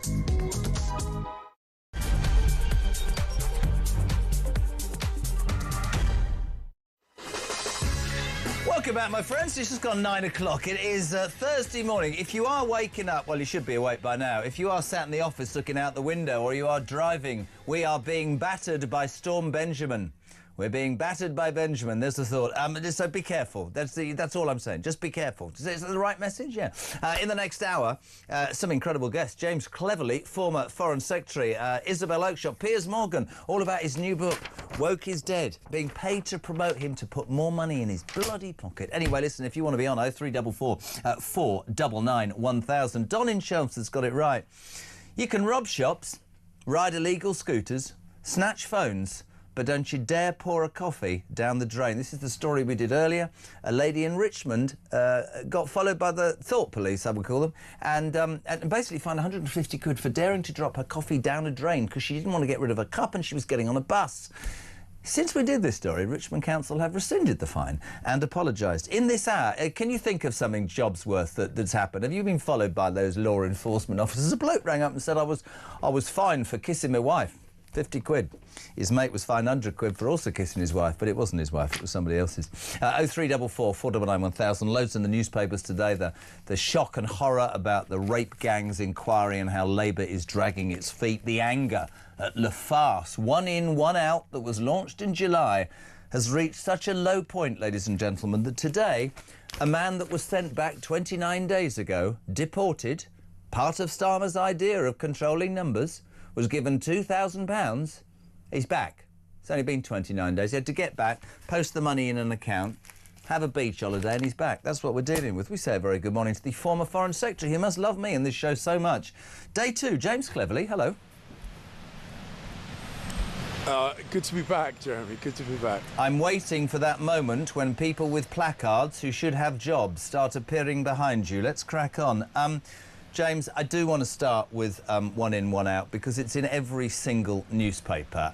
We've heard countless comments from our Prime Minister about it's about smashing gangs, it's about this, that and the other. Let me just say from a listener's point of view, from an everyday person's point of view, we see successive governments seemingly incapable / unwilling, or I don't know what, to stop thousands of people coming into this country who are neither vetted, don't work, commit crime, and we drag our feet and we say we don't want to upset them. We hear horror stories about how border agents mistake 11-year-olds for 47 men. We talk all about people's rights as a country, and yet we seem to forget the British people's rights, and the anger is brewing. I had Nigel Farage on earlier, and I asked him, we got the clip?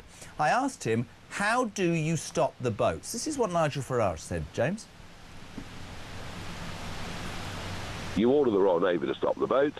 Those that do get through would be immediately put in prison camps, ex-RAF bases, that kind of thing. Not allowed free to walk the streets and deported as quickly as possible. Why is that seen as so outrageous, James Cleverly? Why didn't your party empower? Why are we not strong on this stuff? Well, what we see what we hear in that clip, unfortunately, is the same that we always get from a reform. Because whilst they are cracking-sounding headlines, they are completely unworkable. So he says put the Royal Navy in the Channel. What would he ask the Royal Navy to do? They're armed warships that have a job around the world. Is he envisaging that they are shooting at these migrants? So it sounds tough, put the Royal Navy in the Channel, but he hasn't said what they're going to do. He says he's going to put them away. Where's he going to put them away? He said former RAF bases, like the one in Wethersfield, in my constituency, which already has migrants in it. So, look, he's good at generating headlines, but he's a one-man band. He hasn't thought through these policies. They are not deployable. They don't work. And the fact is, we've already seen that pattern of behaviour with the Labour Party. I was Home Secretary. I know how difficult this is. It's frustrating and it's challenging. The Labour Party, just like Reform, didn't have a credible plan. They thought it would be easy. They thought talking tough was the same as being tough. And unfortunately, what we've now seen is small boat arrivals already this year supplant last year as the worst year. And also what we're seeing is this ridiculous hokey-cokey, one in, one out. That was a plan that was never going to work. No, and to let you know, you should know this on the back. You should know this on the back of the policy. I was told this earlier, between 7 and 8. On the back of the government's policy, it actually says in a footnote, we suspect people might still come back in again, having been told to leave, and we'll just deport them again. So I want to take you back. I'm not a voice piece for reform. I disagree with you on several levels, and there's a reason for this. And I understand that you were the Home Secretary, and I understand in government, the ECHR, now your party's going to leave the ECHR. The problem I have with what you just said is, you say, well, the Royal Navy, what are they going to do, shoot? No, we're talking about picking up people before they set foot in this country. Creating somewhere, whether it's a reused ship, I don't know, a big liner, with a crack team of people, James, who aren't going to be told by a 47-year-old, I'm 11, or a man with 4 kids that he's gay so he can't go back to France because he doesn't fancy a tent, that actually we're not going to be this end point for all and sundry, that actually, if you come here, you can't take advantage.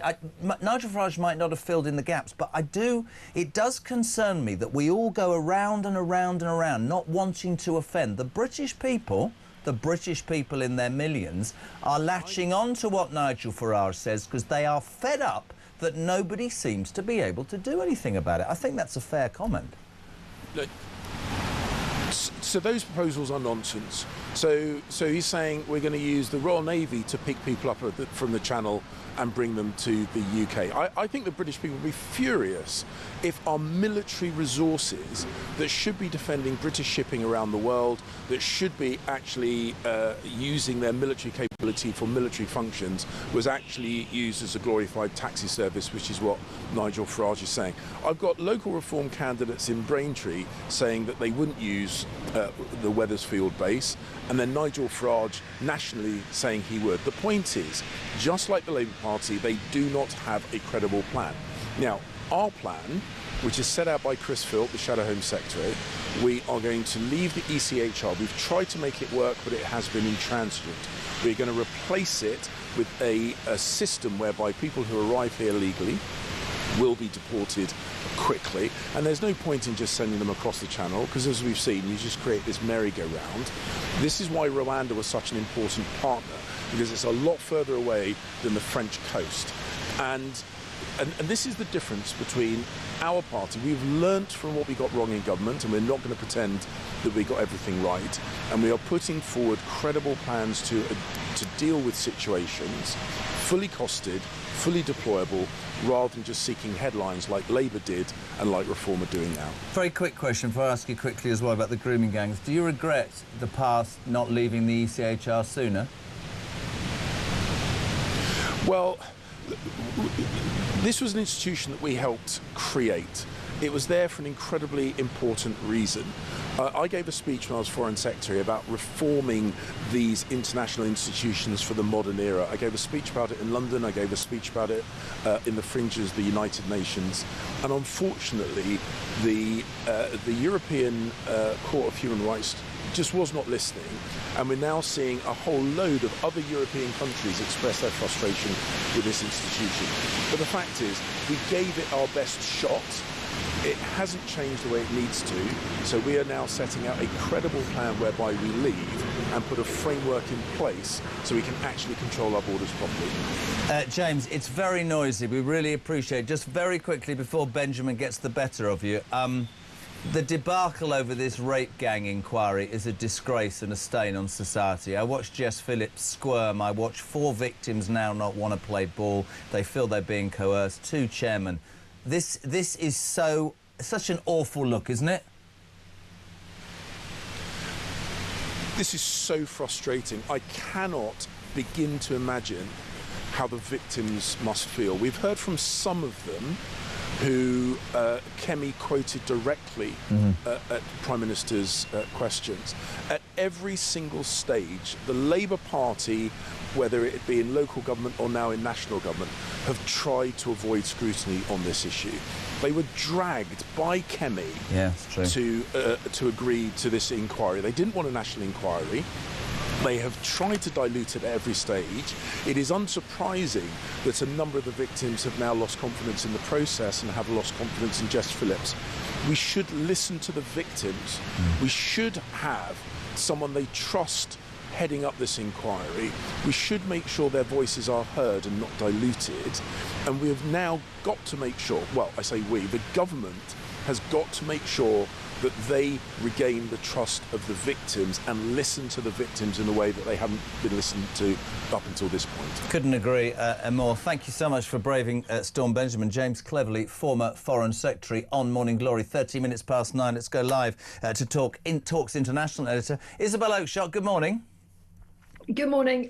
How long have we got, Jeremy? Because I have got so much to say. Yeah, I just wanted to say, I just wanted to pick a quote from James Cleverly. What does he think? That Nigel Farage thinks that we should use the Royal Navy as a taxi service. This is just my opinion before anybody jumps on it. We're using the bloody RNLI as a taxi service, aren't we, mate, to be fair? I couldn't hear an awful lot. Yeah, all yours. Go, Oakeshott, go. Oh my God, that annoyed me so much. James Cleverly, you are outrageous. How dare you stand there and accuse Nigel Farage of being a one-man band when in fact your lot at this point, you're not even one little beggar playing a recorder, never mind a band. You've got no leg to stand on. It is so patronising, so utterly arrogant Tories, that kind of talk. And for him to go on and say, I think the British people would be furious if the Navy were used. How out of touch can you get? Does he talk to anybody? You go to any pub and have a conversation with people about the tidal wave of undocumented men flowing into our country, and the first thing people say is, why the hell are we not using the Navy to stop this happening? I mean, it's not exactly a big leap, is it? This is what our armed forces are there to do. They are there to patrol and protect our country. Come on, Isabel, tell us what you really think, mate. What's going on here? No, listen, I don't disagree. The biggest criticism that I hear again and again about the Tories, I mean, we were talking, you and I, earlier in the week about the burqa ban, and Robert Jenrick, no. Kemi Badenoch, yes. James, the round, yes, no. And then Cleverly, maybe. Nobody knows what they stand for, and they've got this ban. I personally would use the Royal Navy because I think it's a show of strength. This is one for you, Nick. Surely the Navy acts as a deterrent. And why didn't the Tories change the law when in power? They had the majority, same as Labour. The truth is there's no political will from any of the uni parties to do so. Hence, that's why Farage is cutting through. We had Nigel on earlier, actually, Isabel, and he was saying, we were talking also, I mean, that story today, I'm sure you've seen it, Le Farce, because now you can you can come, get your £2,000 and go, deposit that, have a week with your family, and then you can come back. And then you go again. Somebody said at this rate, every 29 days, you're earning £4,000 a month. You're earning 48 grand a year coming and bleeding going. Why go to work? Honestly, though, farcical and embarrassing. Embarrassing, right? Oh, unbelievably embarrassing. I mean, there's James Cleverly standing there going about how our Royal Navy is too busy, you know, doing international missions. Actually, we're an international laughingstock, and perhaps we'd look better to the rest of the world if our Navy showed that it's there to protect our own borders. And make no mistake, the type of people coming over on these boats, the majority of them can barely string a single sentence together in English. These are not people who are in any way, shape or form ready to contribute to our society. And I'm sorry, anyone who thinks otherwise has not spent long enough researching this issue. Most of the people on these boats can barely tell you which country they've come from. So the idea that they're going to be anything other than heavily dependent on the British taxpayer for the foreseeable future is simply a fantasy. It's really interesting to me how a variety of politicians don't seem to be able to grasp the the pulse, if you like, of the British people, that they don't have the antennae. Matt Vickers was on it. He does. He gets it, I think. But you know, Nigel was on this morning at 7:30. I mean, the other story in the paper today, and I'd like, you know, you're a mother, I'm a father, and I come at this grooming gang story. I don't come at it at, I mean, Jess Phillips, whatever. 4 victims have said we're not going to be coerced into this because it's a whitewash. 2 potential chairmen have said they're not real about this, they want to cover it up. As a mother, I'm going to ask you the same as I, as a father, said. I don't care. I know that in Rotherham it was British Pakistani men. I don't care the colour of your skin, your creed or your religion. I don't care where you come from. I don't want to live in a society where the rape of 8 and younger year-old girls is swept under the carpet by not just this government, past governments, institutions and whatever. Nigel said, and I thought it was an excellent idea, genuinely, he said, if I got into number 10, this would be done on camera, in the Commons, organised by the Commons. People could be subpoenaed, people would be jailed. The British people, when I look at James Cleverly, and no disrespect to the man, but when I look at James Cleverly and politicians like that, the British people are hacked off with immigration to their back teeth. They are embarrassed and humiliated by the fact that we as a country can't deal with the rape of young kids. We are a laughing stock abroad, we're a joke at home, and politicians need to get their heads out of their backsides and realise, how can anybody say to you, I know they were vulnerable white girls, I know they came from working class backgrounds, but you know, we're doing our best. No, you're bloody well not doing your best. Find the perpetrators and bring them to justice. But my fear is it's political and it goes too damn high, Isabel. That's my fear. Well, it certainly goes way too damn high in the Labour Party and the Labour movement generally. And there are far too many vested interests here. You asked me as a mother how I feel about it. I'll tell you how I feel about it. I've taken my 2 girls to live in a safer place. Now, that's not because they were under any particular direct threat. Of course they weren't. But this isn't just about, you know, the worst type of abuse that the rape gang scandal has exposed. It is about the culture on our streets. It's about the number of young men that are just hanging around, you know, listlessly, purposelessly loitering or loitering with intent. It is about the general level of antisocial behaviour that we see everywhere in city centres, whether that's mugging people for their phones, whether that's leering at girls, whether that's girls not being able to enjoy a night out without continually having to look over their shoulder. That is what's happened on our streets. And it's not new in a sense. You know, there's always been a threat to women on our streets. What has happened, though, is the sheer number of people who are able to loiter on streets, to bring mess and degradation to our town centres, apparently with impunity. You know, I think back to the Blair years and, you know, the efforts that the incoming Blair government made to stop this kind of thing. And that was way before Blair brought in wave after wave of immigration. That wasn't an immigration thing. That was about culture and an expectation of standards. And it just all seems to be disintegrating. And it is absolutely heartbreaking because we have an amazing country. You know, I was struck today, Jeremy, there's an extraordinary story in the papers today about a family. We don't know what country they come from, but they now live in North London. They are ready to pay £180,000 for a tutor to bring their little boy up to be a fine British gentleman. And I thought, wow, this is an extraordinary story because what it tells you, it's open that these people are from a very different place. I suspect that they're wealthy Middle Easterns. I don't know that. What that tells you is that our country, for all that you and I sit here and our listeners sit here feeling a level of despair, we are still held in the highest regard, and aspects of our culture that we are too often ashamed about, our finest public education, our sporting history, are still held up, you know, on a pedestal by people all around the world. But I would say, I think there's a severe danger of that ebbing away if we don't get a handle on. I mean, just to finish with you, we talk the farce of in, out, let's give money. We talk about the embarrassment of the grooming gangs inquiry. And literally in the newspaper today, and you'll think I'm making this up, is a story of a woman in Richmond, I mean, this has gone mad on the show, who was walking towards the bus with a cup of coffee in one of those non-disposable cups. So she thought, well, I don't want to, I'm going to keep the cup, I can't get, so I put it in the drain.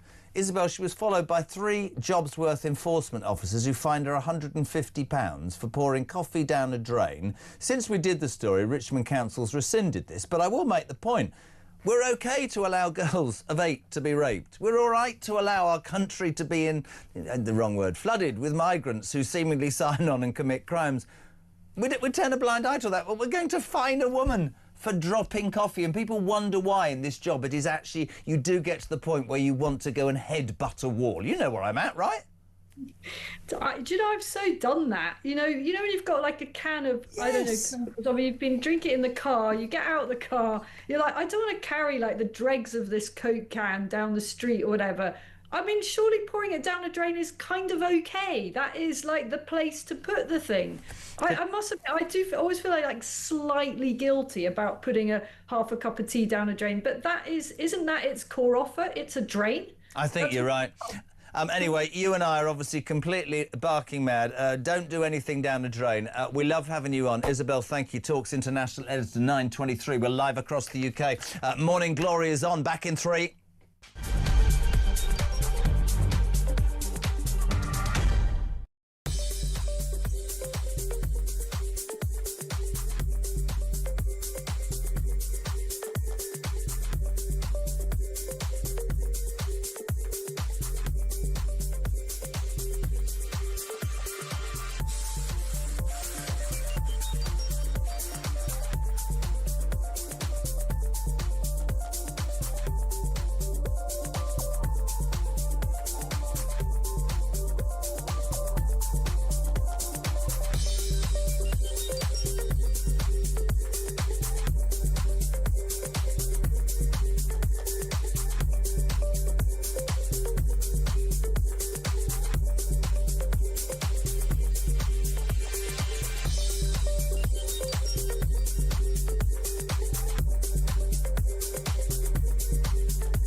So I think, well, next best thing, and I put my cigarette down a drain cover.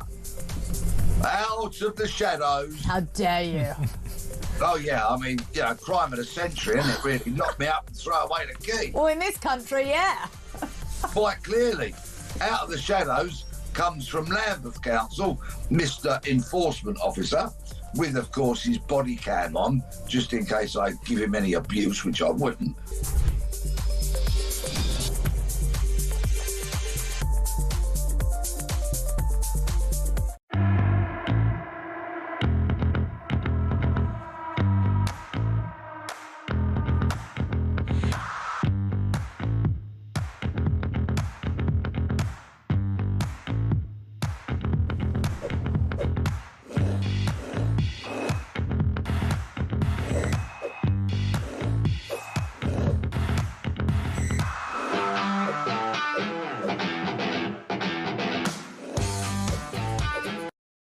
across the UK.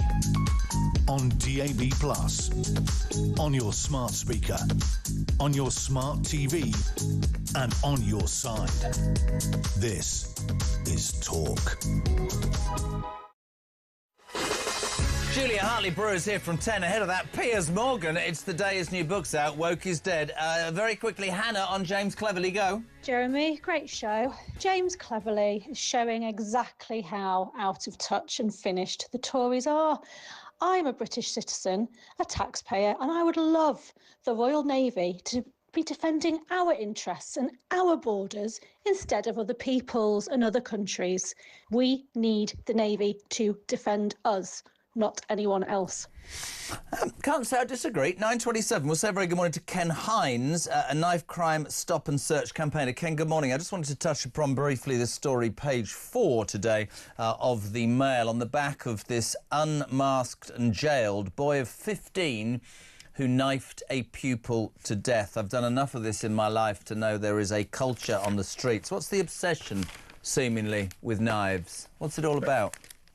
It's all about a fashion where people think that with the sort of music and the things that they can get quite easily on social media, making it making it glamorizing carrying weapons. And not only that, they know they can go on the dark web and get these horrendous Rambos and awful kind of implements that's just made to killing people. I mean, I've done enough of this over the years. I have to say it's one of the few areas that I know about. We once did a show and I was able to get 2 machetes and a huge sword online within 24 hours. I've always believed that the tech companies should take some responsibility. Take your point. We know about postcode groups and gangs, and we know about the culture of the streets. I tell this story to the guys through there watching terrible footage of this incident that took place. I told a story, this is dead true, Ken.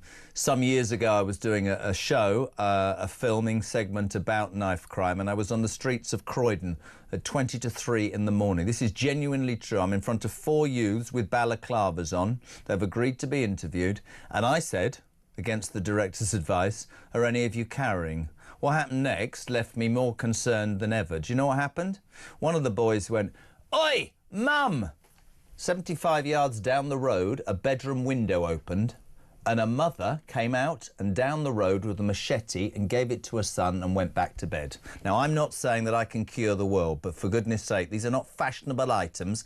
This should start at home. These kill people, as yesterday proved. We need to do something, man. It's a disgrace. No, it's a sort of people that is carrying it. Yeah. That can create that perfect storm. And simply speaking, if they've got low self-esteem and they've got other unchecked trauma, it can realise itself like what we're seeing here. Personally, there's no excuse for anyone to be carrying any kind of weapon. No. And in school, it's unacceptable. But as we've heard time and time again, when these youngsters under the age of 18 gets caught with a weapon, they get their wrists slapped. And it goes on to embolden them and spread that word to others. Don't worry, it's okay. And other people can prey on that as well. Agreed. What has to happen? They've got to take some accountability for their actions before it escalates. You'd go further, wouldn't you? Because I would. I know the debate about stop and search. I'm afraid I would do that. And I would also make it, if you're found with a knife, you get a sentence straight away and you serve it. I'm sick and tired of jail sentences as they come out after halfway. Make it appropriate. Make it a frightening thing.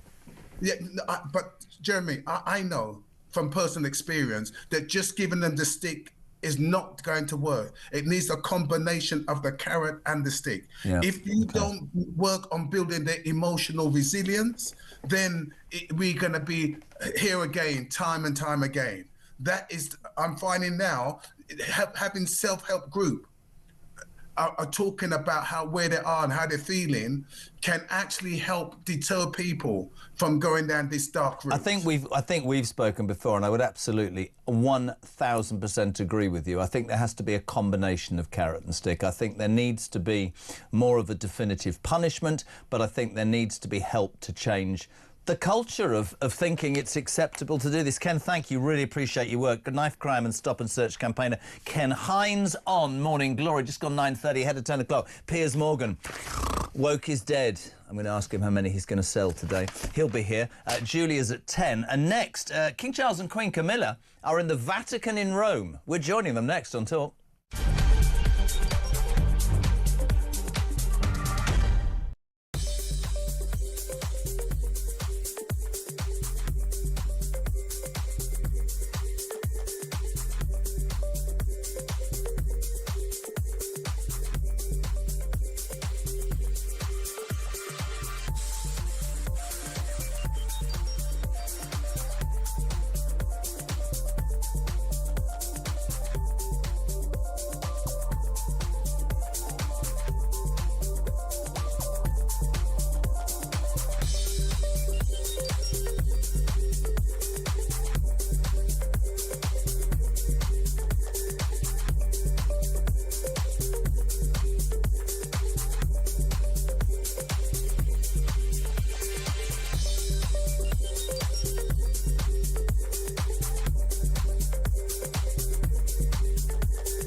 Across the UK, on DAB+, on your smart speaker, on your smart TV, and on your side. This is Talk. Welcome back, 25 to 10, the home of free speech. Carl Hafner, hope I got that right. Good morning, Jez. This is Carl from Richmond. This is the place where the woman was fined £150 for daring to drop the contents of a coffee cup, coffee that is, into a drain. Since we did this story, this woman's fine has been rescinded. He says the coffee down the drain, it's totally ludicrous, especially when it was claimed that water companies are polluting the waterways. Do these enforcement officers see what's on our roads? Oil, fuel, tyre, rubber, etc. And it all gets washed down the same drains when it rains, and a thimble of coffee is worse. Seems like a lack of common sense. Yes. Welcome to the Soviet Union of 1970. Kath says, morning, Jez. What planet is James Cleverly on? Oh, hold on a second, from the wife. Happy anniversary. Took you an hour and a half. I beat you, didn't I? Happy anniversary, darling. What planet is James Cleverly on? Of course we want our Navy in the Channel. Honestly, do they actually listen to the garbage that is coming out of their mouths? Morning, J.K. Sue from Essex. This migrant who's come back again in a boat. Why is nobody asking... Well, I can answer this. Where's he getting the money from to pay the people smugglers? He's getting it from us, Sue, in Essex. Sorry, you don't realise this. So when he comes here illegally, we go, we're going to deport you, and we're going to make it OK for you to stay away and have a better life. So there's £2,000. Thank you so much. Oh, you're back again. Oh, right. What did you do? Oh, you put that in the bank. OK, well, there's another £2,000. Oh, you're back again. What have you... Well, I'm buying some stocks. Oh, there you are. This is ludicrous. This is the truth of what is going on. Maddie, hello, good morning. Morning, Jeremy. I saw that clip of Jess Phillips screaming and raging like a banshee. You would think that she was the victim and not those poor girls who were raped by those grooming gangs. And I think the girls had a lot of faith in her. She's an utter disgrace and a letdown. She needs to resign. And it sickens me to the core that we've got people like this in power. Maddie from Essex. Couldn't agree more. Jess Phillips has made a career out of talking about women's rights. Lost her absolute rag yesterday because 4 victims of this obvious need for a national inquiry into the rape of young girls has been put on the back burner by Labour. She's the safeguarding minister. 4 victims have said she tried to coerce us and we want her gone. Where's your honour, Jess Phillips? Tarquin in London, good morning. Good morning, Jez.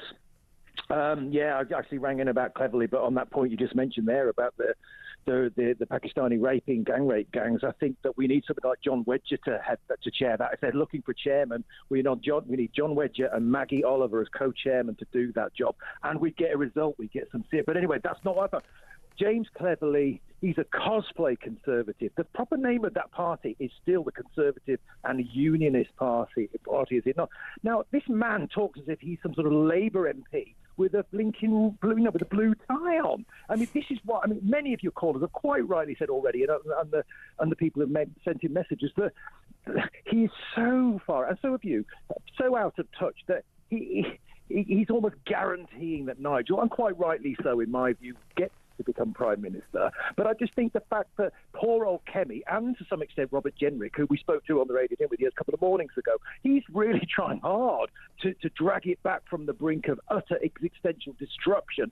Meanwhile, Cleverly's actually doing his bit to actually ensure that the Conservatives don't exist after 2029. The interesting thing is, and I nothing against James Cleverly, we have Robert Jenrick on the show. I'm going to ban the burqa. We have Kemi Badenoch who says, well, I'm not sure. No, we're not going to. And then we have James Cleverly, who is absolutely your typical Tory, straight down the middle. In the old days, would it be called wet? I'm not saying that. I'm sure he had an umbrella this morning with Benjamin. But here's the point. We'll have to have a debate. The thing is, there's 3 prominent members of the shadow cabinet who do not agree, which is another reason why the British public are going, what is your policy? And when Nigel Farage came on the show this morning, he said, I'll put the Navy in the Channel and I'll get those migrants out. I will have a national inquiry on television with subpoenas and a judge. And then I asked him if he'd build a ballroom like Donald Trump, and he said, I just want a chef to give me some nice food. Thank you very much indeed. That's Tarquin in London. King Charles and Queen Camilla. Are we ready with this guest at all? We're not ready. They're, of course, in Rome today to pray with the Pope. We were hoping to get Marco Colombo. You see how long it's taken for us to find Colombo? We were hoping to get him on, but we're trying, but we're... talk... Loads of people. Good Lord, how many of you messaging? I'm doing my best. Shelley Ross. Your interview with Shabnan Chowdhury, irrespective of the man breaching the conditions. If you're just tuning in, this was the story about the Jewish man who dared to wear a Star of David cross and got arrested by the police. She says the question about his Star of David was outrageous, no justification whatsoever. It was a nonsensical line of questioning. As for her view on the chant from the river to the sea and it being open to interpretation about whether it is anti-Semitic or not, the Jewish community have said for 2 years it is anti-Semitic. We know what anti-Semitism is. Stop gaslighting us and start listening and take some action. All I said to Shabnan Chowdhury was, if it's fundamentally wrong to wear a Star of David as a Jewish person, surely it's fundamentally wrong to take part in a pro-Palestinian march when you're shouting revolting things that mean terrible things to the Jewish community. And I went further, and I'm not going to apologise for this. Any racism is abhorrent, OK? But it does strike me, not just because I've got Jewish friends and not just because I've heard some horror stories, but it does strike me that we do not put anti-Semitism on the same level as we put the appalling Islamophobia or whatever else. Anti-Semitism is as racist as other racism. People need to know that. Big John's in Glasgow. I don't know why he calls himself Big John. I've no idea. There's 2 problems with Nigel Farage's answer to the boats, he says. First is, if the Navy try to turn the boats around, they're all just going to jump overboard, forcing a rescue. Right. Second issue is if there is an RAF prison camp, they would have to be in cuffs 24/7, because if you have 1,000 migrants waiting to be deported, they will all charge the fences because what have they got to lose? Big John, I'm not having a go at you, entitled to your opinion. That smacks to me of the sort of political malaise that means we're getting nowhere. I'm not saying that Nigel Farage has the answers, but we have had years and years of politicians who neither have the will, the brain power, or just even the balls to do something about it. This is my conversation with Nigel Farage earlier on the show, a couple of hours ago. Asked him direct questions. Here's a politician who actually answers them. Have a listen. The most astonishing thing about this is the Border Force Security Commander, Martin Hewitt, appeared last Thursday before the Home Affairs Committee. And he was asked about one in, one out, and a couple of the MPs said, well, what happens if one of the ones you sent out comes back? And he mumbled, and he jumbled, and he stumbled, and basically said, we haven't thought about that. The Prime Minister stood up, looked to the nation, and said, from today, if you arrive illegally, you will be detained and deported. You know, one in, one out. And it was never true. No. And I do wonder with this Prime Minister, does he know he's not telling the truth? Or has he now become just so detached from reality that he just stands up and says stuff that can never, ever happen? He's credible. I mean, I've never known, in the half a century that I've followed politics, I've never known a Prime Minister's credibility sink as rapidly as this. And today's yet another example of it. So it's completely ludicrous. So we also learn, of course, today that the French are not going to be stopping dinghies within 300 metres of the beach. Nothing has changed. If you were Prime Minister, either in a year, 2 years or 3 years, would you order the Royal Navy to stop the boats in the Channel? Well, yes, of course. You do. You order the Royal Navy to stop the boats. Those that do get through would be immediately put in prison camps, ex-RAF bases, that kind of thing. Not allowed free to walk the streets and deported as quickly as possible. If you were Prime Minister and you were looking at this, because I think it's deplorable, Nigel. I'm not bothered about your political persuasion or whatever level you are. 8-year-old girls, vulnerable girls being raped, and we as a society can't get to the bottom of this. Surely you'd do this on day one, wouldn't you? Yeah, I tell you something. The rest of the world is looking on at this with total and utter incredulity. This must rank as one of the greatest moral stains on our country. Not just the fact that it happened, and probably is still happening, even though people like Mayor Khan in London deny it. It's the fact that nothing's been done about it. Yeah. It's the fact that the police, the social services, councillors, MPs who knew about this willfully did nothing.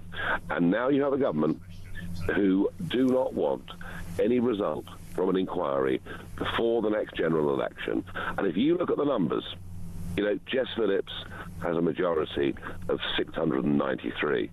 Wes Streeting has a majority that is similar.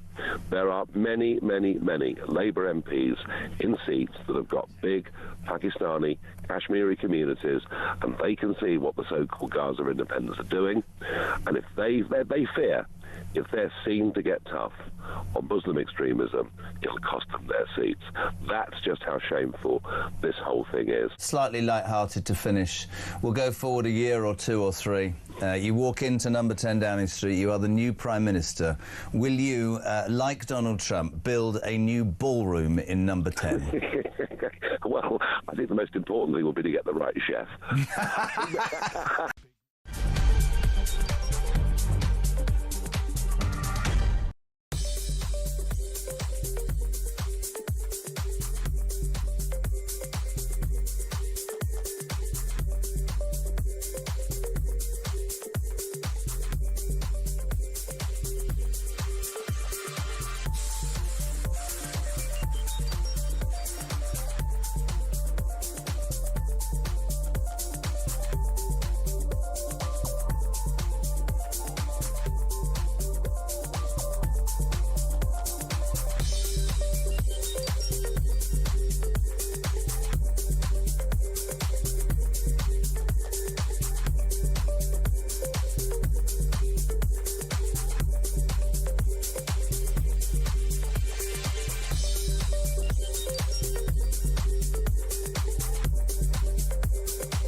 blood was boiling just watching Boris Johnson defending himself. Oh, rub my hair.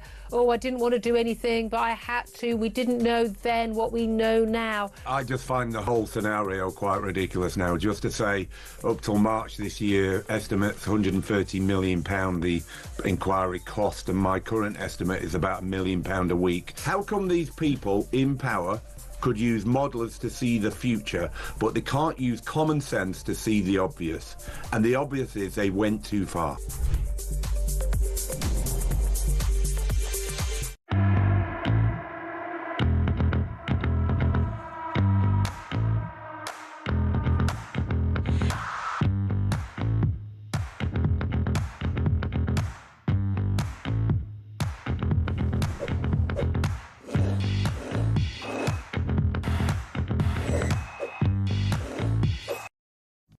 Across the UK, on DAB+, on your smart speaker, on your smart TV, and on your side. This is Talk. Welcome back. Just occasionally in broadcasting, you get told, you get a phone call and they say, can you do us a real favour? I'm in a real pickle. I really need you to help me sell my book. Piers Morgan, good morning. Hey! Thank God I've got the Kyle 10-minute slot, because otherwise I don't know where I'd be in life. We go back a long way. We can't possibly tell you how far we get back. This is brilliant, though. This station's all about common sense, and what it's always talked about, and you and I have talked about repeatedly, is the wokerati, these people. I was thinking of you this morning, before I talk about the book. There's a woman, right, in Richmond who was about to jump on a bus and had a cup of coffee in a non-disposable cup, so she poured it down the drain, and 3 enforcement officer issued her with a £150 fine for soiling the road. It was rescinded an hour after we did the story. It's ridiculous. And, you know, to me, the point of the book is woke is not actually dead yet, and we see enough examples sprouting up. But it's interesting how everyone's now reacting when it does. Before, everyone felt terrified and had to go along with all this nonsense. But you look at what happened, say, to Graham Linehan, the comedian who got arrested for some jokes he put on X, arrested by 5 armed police at Heathrow. But the reaction was so furious from the public this time, rather than saying, oh, quite right, he should be put in a cage for cracking a joke. Actually, people went, no, this is completely wrong. And the police not only said we're dropping the case, we're no longer going to prosecute anything like this again. Well, hallelujah. So when I say woke is dead, it's because of that kind of reaction now to stuff that 2 years ago would never have happened like it is. And I think that reaction is because the silent majority, and I put this across the whole thing, right? The silent majority... This country's always done everything by everybody. When you look at the stuff in the news today, the 1 in 48 back in, when you look at the grooming gangs, the rape gangs in Kuwait, I think the silent majority have gone, hold on a second, I've always lived my life correctly. There are balmy decisions being made and I'm missing out. I think the people have discovered, I think what this book does is say that the British public have found their voice, doesn't it? It's common sense. Well, they found that they've lost their fear of expressing their opinion. Now, this country, to remind everyone, is a free democratic society. You know, Winston Churchill led this country in a war against the Nazis to safeguard our freedom of speech and expression, never mind other freedoms. And yet here we got ourselves into a place where woke, which began in a perfectly laudable way in the 60s in America, in black music, African-American music. It was designed to raise awareness for social and racial injustice. By that criteria, we'd all happily say we're woke, right? We all want that. But then it got hijacked, like so many of these things do, and it became this really puritanical, censorious, cancel culture-led nonsense, and in a way became the complete opposite of liberalism. So these people claim they're liberals, but actually start behaving like the very fascists that if you ask them who are the worst people in the world, they say fascists. But they became the new fascists. If you don't conform to my way of thinking, if you don't enjoy the movies I like, the TV shows I like, the jokes I approve, if you wear anything that's culturally inappropriate from my standpoint, and so on and so on and so on, if you don't think it's right that men compete in women's sport, then we're going to not just shame you and vilify you and campaign against you, we're going to destroy you. And to be fair, without going into detail, both you and I went through that and came out the other side. And the truth of all of that is everybody, you made the point. I mean, my big bugbear at the moment is all those women who quite rightly talked about women's rights, the vote, and all of that, which I agree with. I don't hear a word when a migrant rapes the 17-year-old girl on Bournemouth Beach where I live, and the judge says, well, it was an aberration and he needs to live in the United Kingdom. Forget the girl. You talk about the transgender argument with toilets. I don't want my teenage daughter changing in a room where a man in a dress has a penis. But I don't hear any of those women, Piers, coming out and defending that teenage girl or the girl on the beach. It's completely wrong. And, you know, we all remember when Keir Starmer finally got to 99.9% of women don't have penises. I watched the interview you did with him. I'd love to meet the other 0.1%. But I've interviewed two other political leaders, Zach Polanski, the Green Party guy, Ed Davey, Lib Dems, right? And neither of them was prepared to say that a woman doesn't have a penis, right? And you're like, how has this happened? In 10 years' time, people will look back at this period in history and they'll think we lost our collective mind. Yes, marbles. And what I want with this book, I say, Woke is Dead, How Common Sense Triumphed in an Age of Total Madness. And the catalyst for the fight back actually came through the unlikely source of Donald Trump. I do believe his re-election in America was an utter repudiation of all this woke nonsense. Couldn't agree He more. was strong about the economy and immigration, yes, but actually he just came out and said, you know what, if I'm president, we're not going to have biological men competing in women's sport. Sorry, now... Two genders, and it's by the the way, laws. it doesn't make you transphobic. It doesn't mean you want hateful things to happen to trans people. I want trans people to have the same rights to fairness, equality and safety that I enjoy, but I don't want women's rights to fairness, safety and equality eroded in the process. That shouldn't be difficult to process. I couldn't agree more. Out today, Woke is Dead. It's out tomorrow, actually. Today. Today is publication day. See what happens? It's today. I've lost my marbles. Let's do that again. Let's just cut that out. Out today, then, Piers. It's out today. And where is my copy? You can buy it in all good bookstop. You can't even say shop. It was my launch party last night. You bailed on me. I didn't bail on you. I was in bed at 8 o'clock dealing with whatever. I know. Oh, that didn't sound right, did it? So you'll give me a copy. It is fun. By the way, in honesty, we talk on this station about common sense the whole time. This book is absolutely fantastic. How Common Sense Triumph in an Age of Total Madness. You can get it on all good bookshops, online in Amazon, and he's making so much money. Can I just finish with this? I had Nigel Farage on earlier because Donald, overnight, has done only what Donald could do. I'm not building a balcony or a putting green like Eisenhower. I'm tearing down the entire East Wing, and I'm building a £300 million ballroom, and I'm going to pay for it so you can shove it where the sun don't shine. I said to Nigel Farage, if you got into number 10, would you build a ballroom? He said, I just want a good chef that will cook me a nice lunch there.